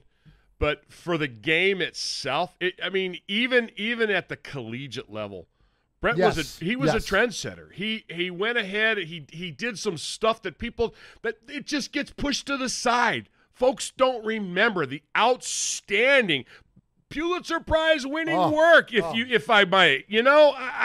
There's stuff that he's done that's those of us behind the mics that we can only just aspire to attain to that level. Absolutely. And it's November 6th. November 6th. 1998. 20-year anniversary this year. It's crazy. It is. That should be our next trivia question, but we're going to talk about it right now. I'm getting chills thinking about it. Me too. And it's of course, crazy. And of course, we're talking about the infamous Bourbon Bowl from 1998 when Bobby Boucher showed up at halftime and helped the SC LSU Mud Dogs win that. I'm trying to get choked up here. I think the only thing that's been close to that was in 2005. in the Incarceration League playoffs when Paul Crew came back to win the game. Beautiful. Yes. You know what I'm talking about? And that was Mean Machine. Paul Crew favored Bobby Boucher a little bit. Like Bobby Boucher. Yeah. That's right. And so, so those Mud Dogs, they were down 27 nothing at halftime. Came back. Of course, they were facing off against undefeated Louisiana Cougars at the time, and ended up winning that game 27-30. In which case, obviously Bobby Boucher won the MVP, and so Brent was there. Brent with Dan Fouts joined him in the booth, and some announcers just have a way to really display the action on the field, and so let's just get to it. Let's just get to a few of the clips here. There's a lot of clips I was able to pull from this game. Well, let's just start off with the intro. Here we go. Welcome to ABC's coverage of the Bourbon Bowl. Good afternoon, everybody. I'm Brent Musburger, along with my colleague Dan Fouts. And the big story here, Dan, is a game that's lost some of its luster without its star player, the water boy, Bobby Boucher. So there you go. So it starts off, and of course, those Louisiana Cougars got off to, of course, coached under the legendary Red Beaulieu, got off to a hot start. We are underway. The opening kickoff is a beauty. But Holdsworth is going to bring it out from 9 yards deep. Come on. Dan, they're showing no respect for this team without Boucher. Good reason, Brent. 109 yards untouched. Touchdown, Cougars. They strike first. Holdsworth could have ran 209 yards on that play. Absolutely, with no Boucher on the defense. And you could hear it in Brent's voice. He was thinking to himself, "Oh my gosh, what am I going to do? This is going to be a blowout." But you could still see. You could almost see the field. Yeah, he's so descript. And let's go to one more play here before they get to halftime. Oh, Dan, the quarterback can't even get the ball off before he's hit. Brent, it's as if they're in the offensive huddle with him. That's the end of the half. The Cougars are dominating. Let's hope the Mud Dogs can make some adjustments. His attempt because they suck. That was supposed to be off the air. That was supposed to be off air. That was one of Fouts' big ones. He got nailed for that too. He sure did, and that just shows you the versatility, and really the professionalism of Brent Musburger to be able to handle that in the face of adversity. You've already got a nothing game. Of course, it's nationally televised. The world is watching, but nationally televised. The world is watching. Nationally televised. I love that. I know, right? The country is watching. It's probably being broadcast around the world. But anyways, so he knows he's being watched, and so to have then somebody like Fouts, who we don't like to begin with, to take an unprofessional stance and refer to their team as sucking. Yeah, to drop the ball like that, and Brent didn't jump on him. He just glassed right over it like a pro would do. Absolutely. So let's go ahead. So they move through halftime. Really not much is going on until, of course, Bobby Boucher returns to the stadium. In a dramatic turn of events, Bobby Boucher just arrived at halftime. And on a fan boat, Brent. His mother drove him right into the stadium. This could be the start of some high drama, folks. Or are the Mud Dogs too far behind? Bobby Boucher is on defense. The Cougars are coming out from their own 20-yard line. The pitch. It's a reverse. Boucher's not for it. Oh, Robidoux got it. Touchdown. Boy, Boucher knocked the poop out of him. Poop. So they're good. Dan, we're talking about poop. Knocking the poop out of players? Dan, there's not a lot of Dan Fouts highlights, but there sure is a lot of lowlights. A lot of lowlights, especially in his playing career. So then, so of course, Red Beaulieu then famously, he just starts taking a knee. The University of Louisiana has a big lead, so they just decide that with the return of Boucher, they weren't going to they weren't going to they were going to keep their offense on the field. Just take him out of the game. Take him out of the game. And so, of course, and there's a lot of clips from this. We'll just go ahead and we'll skip over those. Just know that, though, that the team just started taking a knee. And, again, with the most eloquent position and professionalism, Brent just kind of took it in stride and was still very descriptive of the action on the field. Called what he saw, kept his personal feelings out of it. That's exactly right. And then Mr. Coach Klein, really, a man who was not known to be innovative with his offense, finally decided to counter Red's taking of the knee, and he put Boucher in on offense. Yeah, now, before you play that next clip, there's a Raider connection here. What? What did he do? He put Boucher in where? On offense. On offense. And who did Boucher hit like? One of our all-time favorites? Probably like, I don't know, one of the Soul Patrol, George Atkinson or something? Yes, George Atkinson, who played both ways and at one time played all three ways for the Raiders. He was a long snapper. He returned punts and kickoffs. And, hey, the Soul Patrol, baby. Awesome. There's a Raider connection there. Bobby Boucher hit like Atkinson, but could also play offense. Snap to Greenwald. A reverse. No, it's a double reverse. Oh, what a block. And Bouguet springs free. Trouble. Lateral. Got him. What a play. Greenwald to the 15, the 10, the 5. Touchdown, Mud Dogs. Well. I guess Coach Klein does have a few tricks up his sleeve after all. All right, there you go. So the Mud Dogs then they score. Boucher stays in. They actually, after that double reverse, they score again. They tie up the game and then attempt an onside kick. The Mud Dogs need the ball back if they're going to have a shot at overtime. And Bobby Boucher is now on the kickoff team. Last game of the year, Brent. Can't hold anything back now. I know. Remember, the ball must travel 10 yards. It's loose. Mud Dogs football. Mud Dogs football. Mama, I got the football. I got it. Oh, what a vicious hit. That was a cheap shot. Oh, Boucher, cheap. First off, amazing play. First off, amazing call by Brent. The Mud Dogs recover, but then, as you know, famously take a cheap shot and take Boucher out of the game. And he, and I'll give it to Brent. He could have called it a lot worse than he did, but he said the truth. It was a cheap shot. It was a cheap shot. And the only thing that was able to bring Boucher back was, of course, as we know, some high-quality H2O. And, so they take the field, and they were able to, of course, score the winning touchdown and just so bravely calling at this point by Musburger, considering the trials that he's been through calling this football game. The water boy just needed some water. Wow, Dan. You think that up all by yourself? Shut up, Brent. There'll be no tie here today. Coach Klein is sending his offense back onto the field. He's going for the win right now. Yeah, this is a real gutsy call, Brent. He'll either be a hero or a goat because of this. And Dan, Bobby Boucher is back on the field. He is now playing offense. We know. Touchdown! The Mud Dogs win it. Bobby Boucher's the hero. He's gone from Waterboy Dan to Savior. And it's because he didn't hold anything back. Well, Swanee's down on the field with our hero, so let's go to Lynn now. No, we're not going to go to Lynn Swan because he's a Steeler and we hate him. But how about that call by Musburger on the final touchdown, Mosh? Unbelievable. And, a little side note into the weeds a little bit.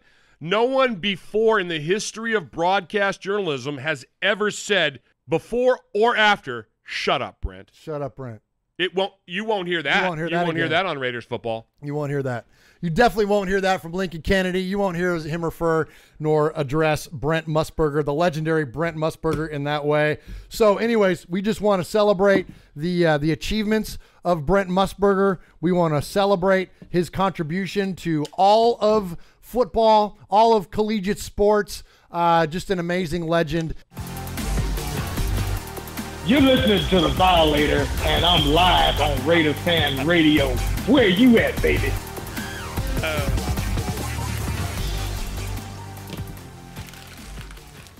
You know what's funny? We went a long way for that one. We did go a long way for that one. And so it is kind of fun that Len Swan was in that movie, and he was the sideline reporter, and it was Atkinson that smashed Swan. Remember? And then absolutely. It ended up to a big lawsuit. Because did it really? Chuck Knoll called Atkinson part of the criminal element in football, and Atkinson filed a $2 million lawsuit against him. Did it really? Defamation of character. Yeah. No kidding. And, of course, he went to court and all that, and Atkinson ended up losing. But it was just – I thought it was kind of funny. If they really would have been on the, thinking about things, they might have had Atkinson in there, but there was no love loss. He would have never. Yeah. Going all 6 degrees of Kevin Bacon here. With I the know, Brent Musburger thing. right. Anyways, well, good. Well, thank you to you that have joined us so far here on the show. I want to give a shout out to a couple of folks that are joining us here on the chat, on the YouTube feed, Greg and Matthew and Ramon, and of course Emiliano and Ron, and lots of folks joining us. I'm sorry if I missed you there, but a couple of people jumping in saying they've joined us for the first time. So welcome to Raiders Fan Radio, and I promise you it's not all lengthy Waterboy jokes here on the show. Yeah, but Captain Insano shows no mercy. Jeez. Oh my gosh. Blowing out my eardrums over here. I feel bad for all the people that have their earbuds in right now. Yeah, we got excited. Anyway, so thank you for joining us here on the show. All right, so those of you on the YouTube feed, we have an interview this week with Scotland's David Love. David is a UK Raiders fan. He's one of our listeners. He's a super, super great guy.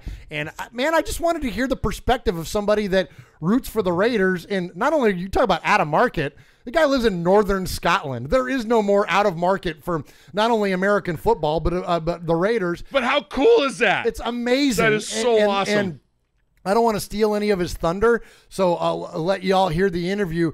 But he talks about what he used to do as a kid in order to hear Raider games. You think you got it rough getting some information about your favorite football team? This guy is like tapping into Armed Forces radio like garbled feeds. Like I'm like the corner of one corner of his room in his house. It's amazing. So again, I don't want to steal any of his thunder. Those of you on the YouTube feed, you won't hear it.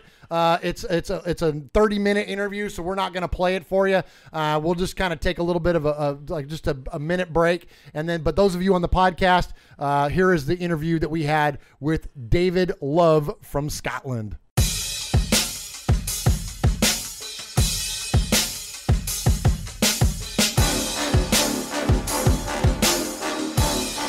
All right, Raider Nation, my next guest, our friend of the show, David Love. David comes to us from the UK. We're going to get the perspective of a Raiders fan from overseas. So welcome to Raiders Fan Radio, David Love. Welcome, David. Thank you, Murph. Yeah, great to talk to you. Thanks. Great to talk to you as well, man. We've been trying to link up for a little while now, and glad our schedules finally aligned. It's kind of interesting trying to get it lined up when you're talking about a 5-hour time difference, huh? Yeah, definitely. Yeah, bit strange. So let's go ahead and start off. Go ahead and tell us where you're from. Tell us a little bit about the origins of your Raider fandom. Okay, well, I live in Scotland, so I don't know if you've been to the UK, but we're the kind of northern part of the UK. I live just north of Edinburgh on the east side of Scotland, and I grew up there. I've been living in Scotland all my life, different parts, but mainly in the east side. And it's, I suppose, looking at it from your own perspective, the kind of US perspective, you think, well, there's no real earthly reason why somebody living in the east of Scotland would be a Raiders fan. It's like, what's going on there? Never been to the Coliseum, never been to California even, so I suppose explaining my connection, it all started about, probably for many people of my age in the UK, round about 1980, 82, 83. So I was at high school at that point. Was never a big sports fan, particularly in my early years. Football or soccer's the kind of one of the biggest sports over in the UK, and rugby to some extent as well. But neither of those sports were really a big thing for me in those early years. But actually, it was through friends at school. Some of the guys I was friends with started getting into the NFL a little bit, and at that stage there was a fairly new TV channel started up called Channel 4 in the UK, and so they started to show some highlights of NFL games. I think on Sunday evenings initially. So as I say, I wasn't really a big sports fan, but got talking to guys and they were starting to get into this, and I thought that sounds a bit interesting, and it really kind of snowballed from there. We started to learn about the game. There were publications started to appear in the UK around that time, weekly newspaper publications that gave you NFL news, game updates, stats and so on, and started to build up an interest from there. My actual interest in the Raiders really initially became from, as we started to learn about the game, we actually started to play sort of small 5 to 7-a-side little games in the park. Friends, we all started to kind of look at the different sides in the NFL and started to identify sides that maybe we felt we had an affiliation for and interest in. And straight away, I saw the Raiders shield, I saw the silver and black uniform, and, straight away you think, well, that looks cool, apart from anything else. But it was actually by chance what really kind of struck or lit the passion in me for the Raiders was just by chance in a second-hand bookshop in the local town, finding a book by a guy called Lou Sahadi. I think he's has been quite a big, well-known writer in the States, and it was a book called Raiders, the Cinderella Champions of Pro Football. And this book was all about the 1980 team that won the Super Bowl from the wildcard position, and it was just a sort of story of that whole season. So I started reading that book. I devoured it basically from cover to cover multiple times over. I was fascinated about this story of this team of misfits and renegades and cast-offs that were basically proving everybody wrong that season and end up winning a Super Bowl starting from the wild card. And that was me hooked, and even, it sounds crazy, but stuff like just reading the names of these guys that played for this team, to me they sounded like pirates. You had a guy called Plunkett, that was somebody called Frank Hawkins, Mickey Marvin, Gene Upshaw, Raymond Chester. All these names were coming out in these black and white spotty pictures of these tough-looking weird guys, alongside shots of the coach, John Madden, screaming at him from the sidelines. And then to top it all, there's these photographs of this, what looked to me like some kind of weird hybrid of a gangster and a 50s rocker called Al Davis. And I'm thinking, who's this guy? Well, it turns out he's the owner, and he spends most of his time fighting with the rest of the league or anybody else who disagrees with him. So I'm thinking, wow, instant hero, brilliant, that's my team. And it just kind of snowballed from there. That is amazing. I love it. Tough-looking, weird guys. I think that pretty much wraps up the Raiders and Raider Nation right there. Like, that is fantastic. So how much so now, nowadays with DirecTV and the advent, different packages and things, I don't know what, but what was it like back then as far as like the actual exposure to games and whatnot? Obviously, there's a big time difference. And then was any of it broadcast? We know that, obviously, like you said, soccer's the biggest sport, rugby's there. I mean, what kind of exposure did you have to actual games, or were you just relied on, articles and reading books and things like that about the team? Well, it really was. I mean, initially for me, it was very, very limited. It was about, looking at the odd article, game report that might appear in the emerging weeklies that you got over here. But, being a fan of a specific team, being a fan of the Raiders, if you actually looked for any kind of in-depth coverage of the team and what was going on, it just wasn't there. And likewise, because you had maybe the weekly highlights programs on TV, they maybe covered one or possibly two games in a little bit of depth with highlights, and the rest of it was just very, very quick snapshot clips to give you a flavour of what happened in other games that week. So if you saw the Raiders, it was a very much, kind of hit and miss kind of thing. Really, where the coverage started to build from at that time, it was through radio. It was through AM, medium wave radio. Actually, from reading some of the reports and comments from guys who would send in letters to the weekly paper, somebody mentioned that they were managing to catch game broadcasts through the US Armed Forces radio network. So you could, although it's been broadcast in Central Europe, you could pick it up in the UK, but the signal, by the time it got here, it was really, really weak, and it kind of ebbed and flowed. It was almost like, I kind of describe it as like listening to a radio broadcast underwater with ear mufflers on. It was just bizarre, and games were intercut with kind of public service announcements about things that to a teenager living in the UK didn't seem to make much sense, but you just had to kind of hold on and hope that the signal would come back, which it did from time to time. So week after week, because of the time difference, effectively, if you were looking at on a Sunday, I'd be sitting there with the radio on, usually with my headphones plugged in, sitting in the corner of the living room, waiting at either 6 p.m. and then again at 9 p.m. to see what game would be chosen to broadcast that in that slot. And I'd be sitting there just willing and hoping that it might be a Raiders game. Often it wasn't, but when it was just like that was me for the next 3+ hours, sitting there listening to this, trying to hear what I could through all this interference and signal drops to pick up what was happening in a game.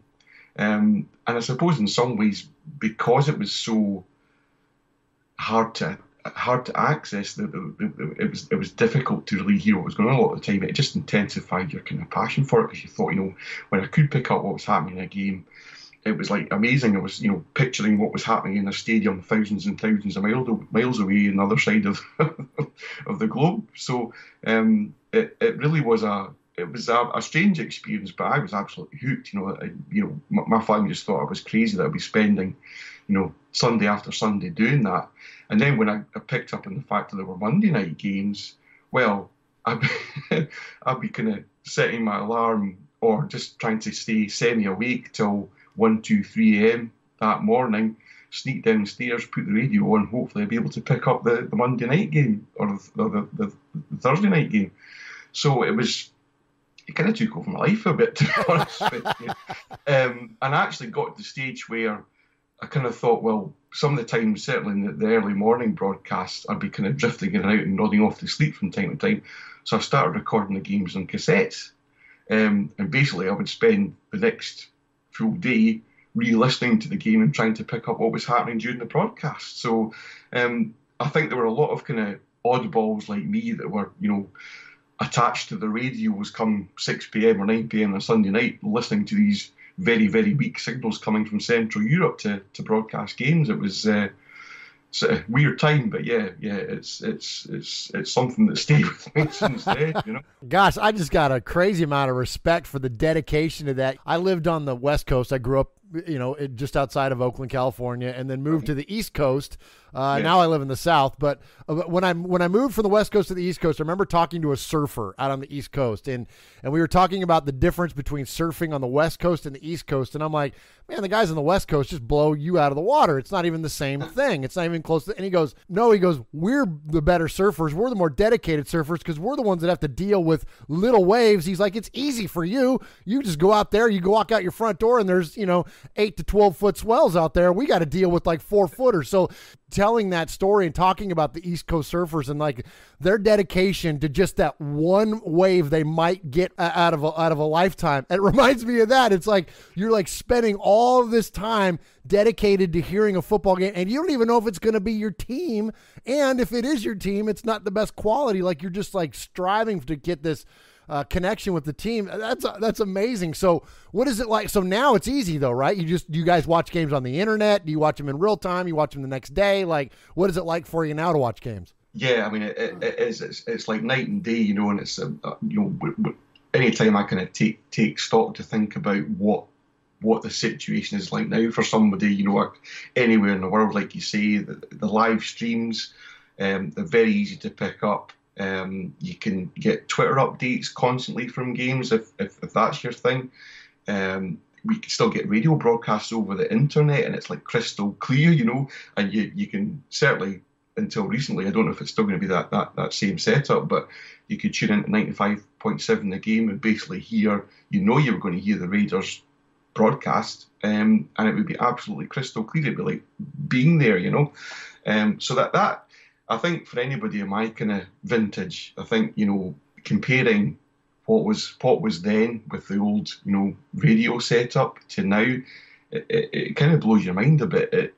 It's really hard to still take in that happens. So even the fact I'm talking to you right now, over Skype, it's just bizarre. Back in those days, I say to my kids, and I'm sure you do, and people of our age will. All of our kids hear the same thing. Oh, you don't know you're born. You can just pick up a mobile phone, or you can go on your tablet and you can watch stuff immediately, and the stuff's all there at all times whenever you want it on demand. And like you say, back in those days, I was sitting there basically hoping and praying there might be a game I was interested in being broadcast that week. And if it didn't, it was kind of like just you were really at a loss to know what to do with yourself. But equally, the coverage now, it's there when you want it. It's so in depth, and there's masses of it. I suppose it's gone from one extreme to the other, in a good way. But I think some of that's maybe it's a bit overload sometimes. And I still have a great kind of fondness for thinking about the times that I did manage to pick up a Rangers broadcast. I was sitting there staring at the dial on my radio, almost trying to picture what part of the field the Raiders are on, where the ball is, what's happening in the crowd, what the kind of weather's like, if it's windy, picturing all these things, and trying to pick that up from the radio broadcast. And there's no doubt it's better now, but it was a special time then, and I wouldn't change it for anything. Yeah, I'm with you. It's fascinating, like you said, just the fact that we're talking right now and hearing each other crystal clear, and it's going to go on a podcast. It's going to go out to the rest of the world.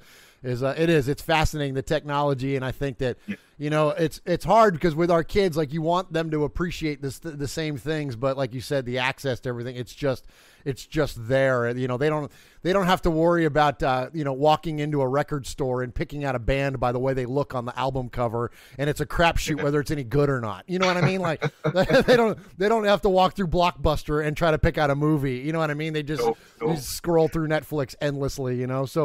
So with that, all right. So the accessibility obviously is there. So what's it like now? Like, is there fan clubs? Is there NFL fan? Do you get together with other NFL fans? Are there a lot of Raider fans? Like, what is it like now for you? What does your NFL Sunday look like? Yeah, it's there definitely there's a lot of activity. Having young kids means I don't at this stage really. I've not had a chance to kind of hook up with the kind of big events. But there definitely is. There's a quite well spread out network.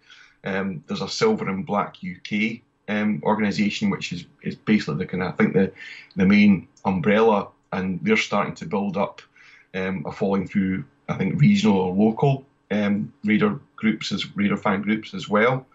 And I really think that's kind of, it initially was set up in response to the 2014 game against the Dolphins in London, and it's been gathering pace ever since then. So that there's definitely scope in terms. I think there's during the season there's weekly meetups to watch the games as fan groups. There's obviously a lot of social chat through the different social networks as well, in terms of people kind of sharing ideas and opinions about what's happening with the team.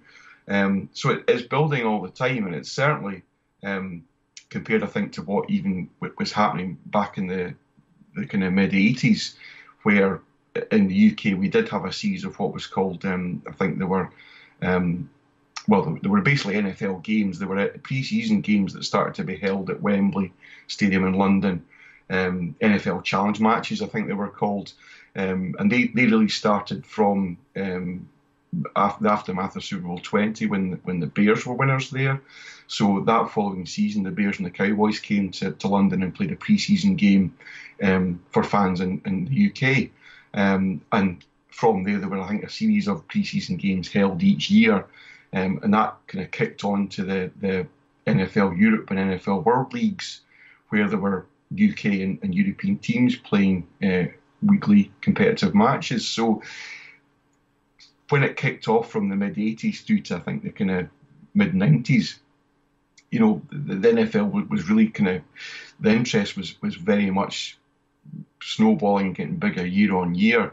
I think when that ultimately the NFL kind of Europe experiment, the league folded, I think perhaps it took a bit of a back step. But again, certainly for the Raiders and for the wider NFL set of fan set up in the UK, it's gathering pace again. And the fact that these days we're having regular season games happen in the UK pretty much annually now, and it's increased from maybe one game a season to now we've got 3 games a season. That's, if you told me that was going to happen when I was like a 13-year-old kid back in those years past, I'd never have believed it. And I would never have believed if someone said, yeah, the Raiders will be in 2014. Do you know what? They're going to come back 4 years later. Just, we'd never have comprehended that as being something that could ever happen. So it's huge. It is huge. I think there's one kind of slight downside for the game that's coming up this October. I don't know if you know some of the background. You've probably picked up on stuff in terms of the stadium that the game's going to be held at. It's the Tottenham Hotspur's new football stadium in London, and it's still being built at the moment. It's not finished. So there's been a bit of a delay getting ticket allocations agreed before the tickets are actually released to fans to purchase. They're starting to be released now, but there's very much a hefty markup. I think they're being marketed very much as fan packages or corporate hospitality packages. So what it looks like is going to happen is when the actual remainder of tickets that are left go on sale to general fans to purchase, there's not going to be an awful lot left, and they're probably going to be very, very expensive this time round. And that's quite disappointing for someone like me, because I do feel that having experienced that game 4 years ago, through the Silver and Black UK organisation, they did manage to do a lot of negotiations to set up a black hole in Wembley Stadium for that game, and you probably saw that on the TV coverage if you watched it. There was definitely a large concentrated group of Silver and Black fans right behind one of the goals. That's not going to happen this time round, and I think from the looks of it, a lot of the tickets are going to go to people who potentially really aren't that big fans of the game, but they're maybe just there to have an experience or a day out. And they're going to need deep pockets to pay for those tickets because they're very, very expensive this time round. So that's a little bit of a negative in it. But, you know, the fact that we've got our team, the Raiders, coming to the UK again after already being here 4 years ago, it's just amazing. It's a huge thing. Well, first off, the fact that you all did that to replicate the black hole, I think is amazing. Like that, yes, I do remember that, and I think Raider Nation does as well. And I think that is fantastic. And you know, as universal as that is, sadly, other things are universal as well, like corporate sponsorships and corporate purchasing. And you know, it's like it's become like what our Super Bowl is now, essentially, is that, you know, no one that's a fan of those teams that go to the game, like it's just sucked up by big companies, you know what I mean? And as a normal fan, to try to get a ticket to a Super Bowl is not only is it near impossible, but it's near unaffordable as well. So I hate to hear that's what it's become. But you know, it's I guess that's just a reflection of the popularity of it, though, is that's an event now. Like you said, it's become less of a football game, and now it's an event that people want to, you know, take a selfie at and put it on their, you know, whatever, or be able to advertise their company was there and whatnot. So that's kind of a downside of it. So are you going to, obviously you'll be able to watch it, but I mean, are you going to be in the vicinity at all, or you just this is one you just got to kind of watch from your couch? Well, I'm definitely going to, if at all possible, try and get hold of a ticket. I mean, I would, you know, really desperately would want to be there. Hopefully, I can take some of my family with me. Although it's financially, it's a big deal, and travel-wise, I know in terms of the distances we have here, it's not the same as in the States. But you're probably talking, it's about an 8-hour drive to get down from here to London. A flight maybe an hour and a bit, but then more travel when you get there. So it's all these things add up, but I definitely will try and get a ticket. If I don't, and there'll be many people like me that probably don't get tickets, there's a number of events that Silver and Black UK and other groups have organised around that whole weekend, because there will be a lot of people who've connected through that group from the States and from around the world. In fact, they will already have made their plans to come to London and with the hope they'll get a ticket. But if they don't, there's going to be a number of events, pre-game meetups, different tours around London to get a bit of experience of the city as well. And I'm pretty sure if a large number of us don't manage to get game tickets, there will be something organised in the vicinity where we can go meet up together and enjoy the game as a group of Raiders fans, which would be great. I mean, it won't be the same as being there, obviously. But the fact we could almost, you know, create our own little black hole in a venue somewhere, I'm pretty sure that would be amazing to be at. So I'd very much like to be part of that if I possibly can. David, I got a couple more questions for you before we let you go. Sure. So how about that? So let's talk a little bit about the team. Now, what do you think about the new direction and the new overall of the Raiders? And then I'll ask you on the field as well, what do you think we can expect on the field from the 2018 Raiders? Well, there's a question. Huge changes, definitely. I was disappointed how the Del Rio situation ended. I really thought he could be a real solid coach for us. Certainly, getting that contract extension was a reflection of probably, the organisation thought he'd be doing that too, and how that all fell apart last season just mystified me. I don't really know what went on there, but I know there was a lot of behind the scenes stuff and disagreements possibly with strategy and certainly in terms of game plans. So this year, I've got to be honest, I'm kind of 50% excited and 50% kind of holding things back a bit, because I think we're all getting a little bit caught up in the Gruden thing, and I loved him first time around when he was the coach. I felt the way that he left and the way that things transpired once he moved on to Tampa, I kind of had a real kind of negative kind of view of him, and I think coming back from, albeit he's obviously been involved in football but not directly in coaching, I think coming back into this situation, that's a huge kind of weight of responsibility and expectation he's got to deal with. Not only him, but the team. So this season, I'm kind of hedging my bets. I'm not expecting us to be massively successful.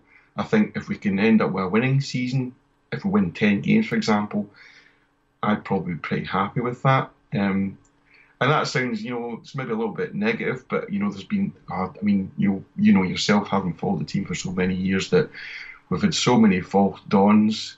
We've been through so many coaching changes that we thought were going to be the right fit for the team, and it was going to, bring the greatness back, and for whatever reason it hasn't happened. So I think for me the jury's out. There's such a lot of change, and it's difficult for me to see all that change going in the right direction in year one. I think there's going to be a process in the first few years where obviously changes have happened in terms of the roster already this season. It's like night and day difference between last year.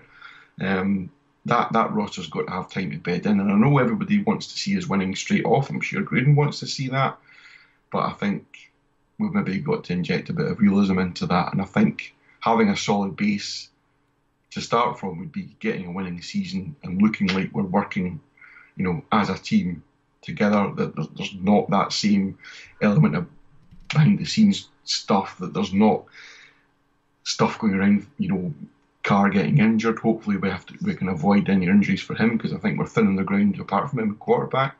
I would hope and expect that Marshall Lynch just focuses on the game and not all the outside crap, because I think that's really been to his detriment and detriment to the team. I think generally speaking, offense has to kind of get back into a groove. I think people like Amari Cooper really have to kind of show up this year and show us what he's made of. Defensively, I think, there's been huge changes there, but certainly defensive line and secondary, they're the two key areas for me. They have to play an awful lot better than we have. You would expect they would do, because there's been so many personnel changes, but there's a lot of uncertainties there, a lot of potential that could be fulfilled, but I'll be hedging my bets and saying I'm not sure it's all going to click the way we want it to in year one. So that's a kind of, I don't even know if I've answered the question, have I? I'm just going to talk for 10 minutes. Hey, that's all you can tell. You're passionate as a Raider fan. Absolutely. You know what I mean? It's like we want to cover all this. So what do you think, though? You think are we a playoff team? How about that? To be honest with you, if last few seasons, that the year we made the playoffs with Del Rio and we kind of limped in there, we had Connor Cook playing at quarterback and stuff, and you think, was there really a point to actually us being in the playoffs? Because that was just like, it was almost like a death by 1,000 cuts, it was just, it was terrible. Yeah. I don't think any of us believed we were going to get anywhere once we got to that first playoff game, and we didn't.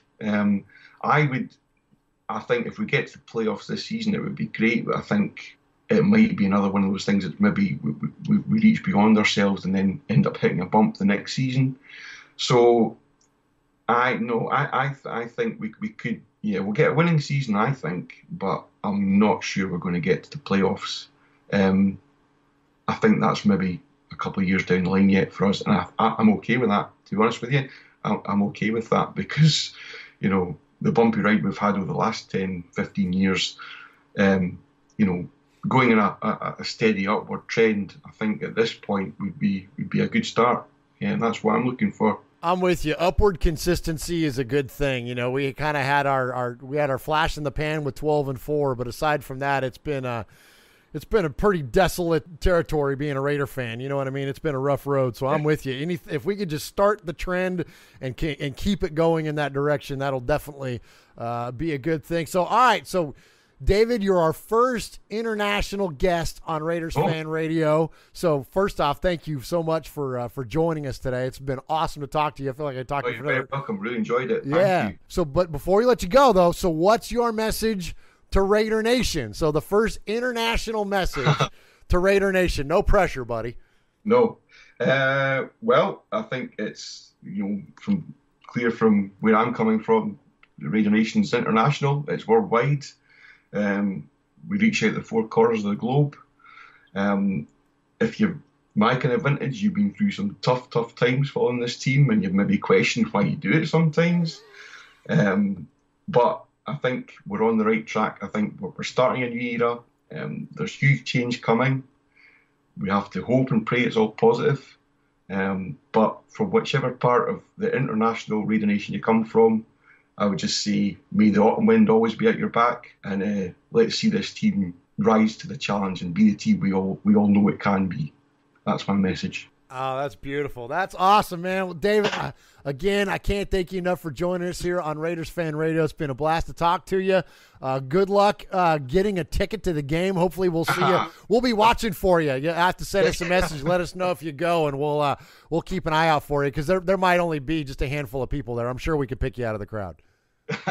Well, let's hope so. Yeah, I'll be the one wearing the kilt, maybe. Yeah. That's awesome. We'll go enjoy the 2018 season. We're right around the corner from kicking it off, and yeah, man, it's been a lot of fun. Thanks, man. Good to speak to you. Get some time soon. Definitely. Thanks, David. Okay. Bye-bye. All right, buddy. Bye-bye.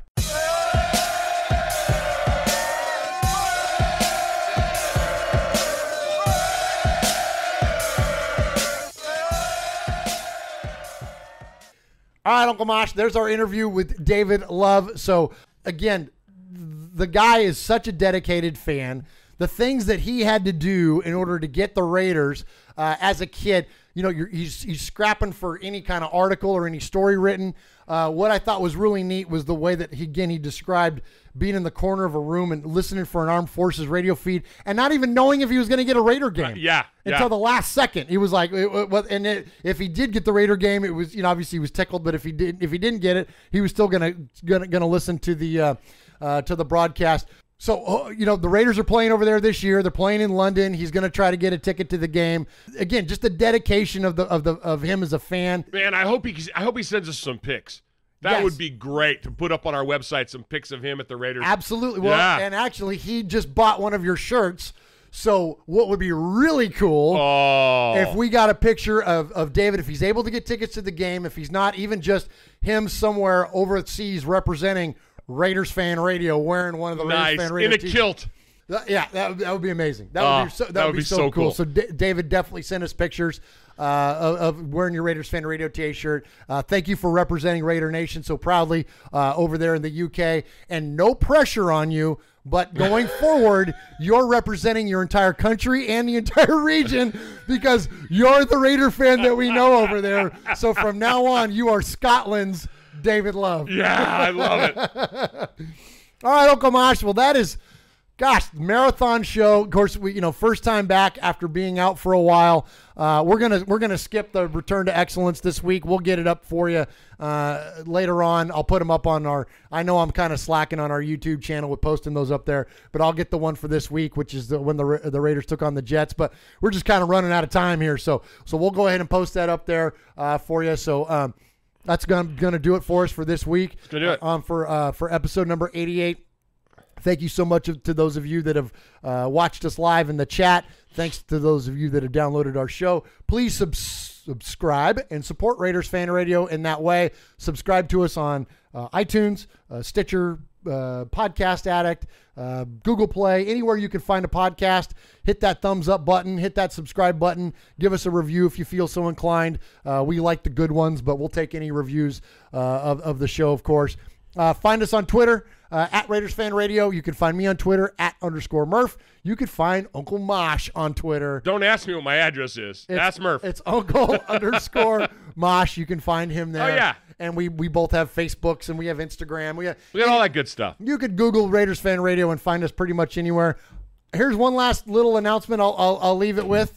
I finally got the confirmation, Uncle Mosh. I'm going to be attending the Week 1 game this year, so I'm gonna be out there on the West Coast for some unrelated things, and was able to work in a trip to the Raider game. So Week 1, Monday Night Football, yours truly, I'll be there, and I've been talking to the Pillaging Podcast guys, and I think we're going to link up and record some stuff and have some other things firsthand to share from the Week 1 game against the Rams.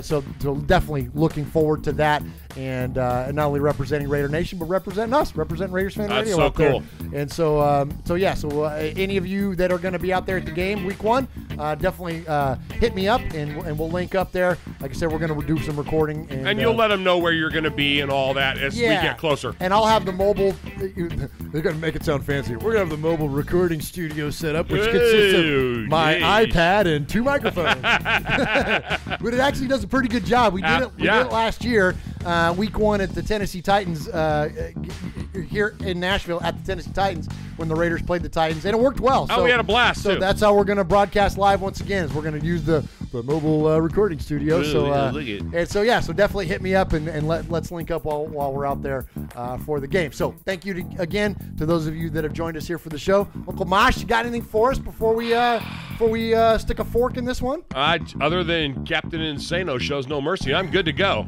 I think that's a perfect tagline. Captain Insano shows no mercy. Jeez.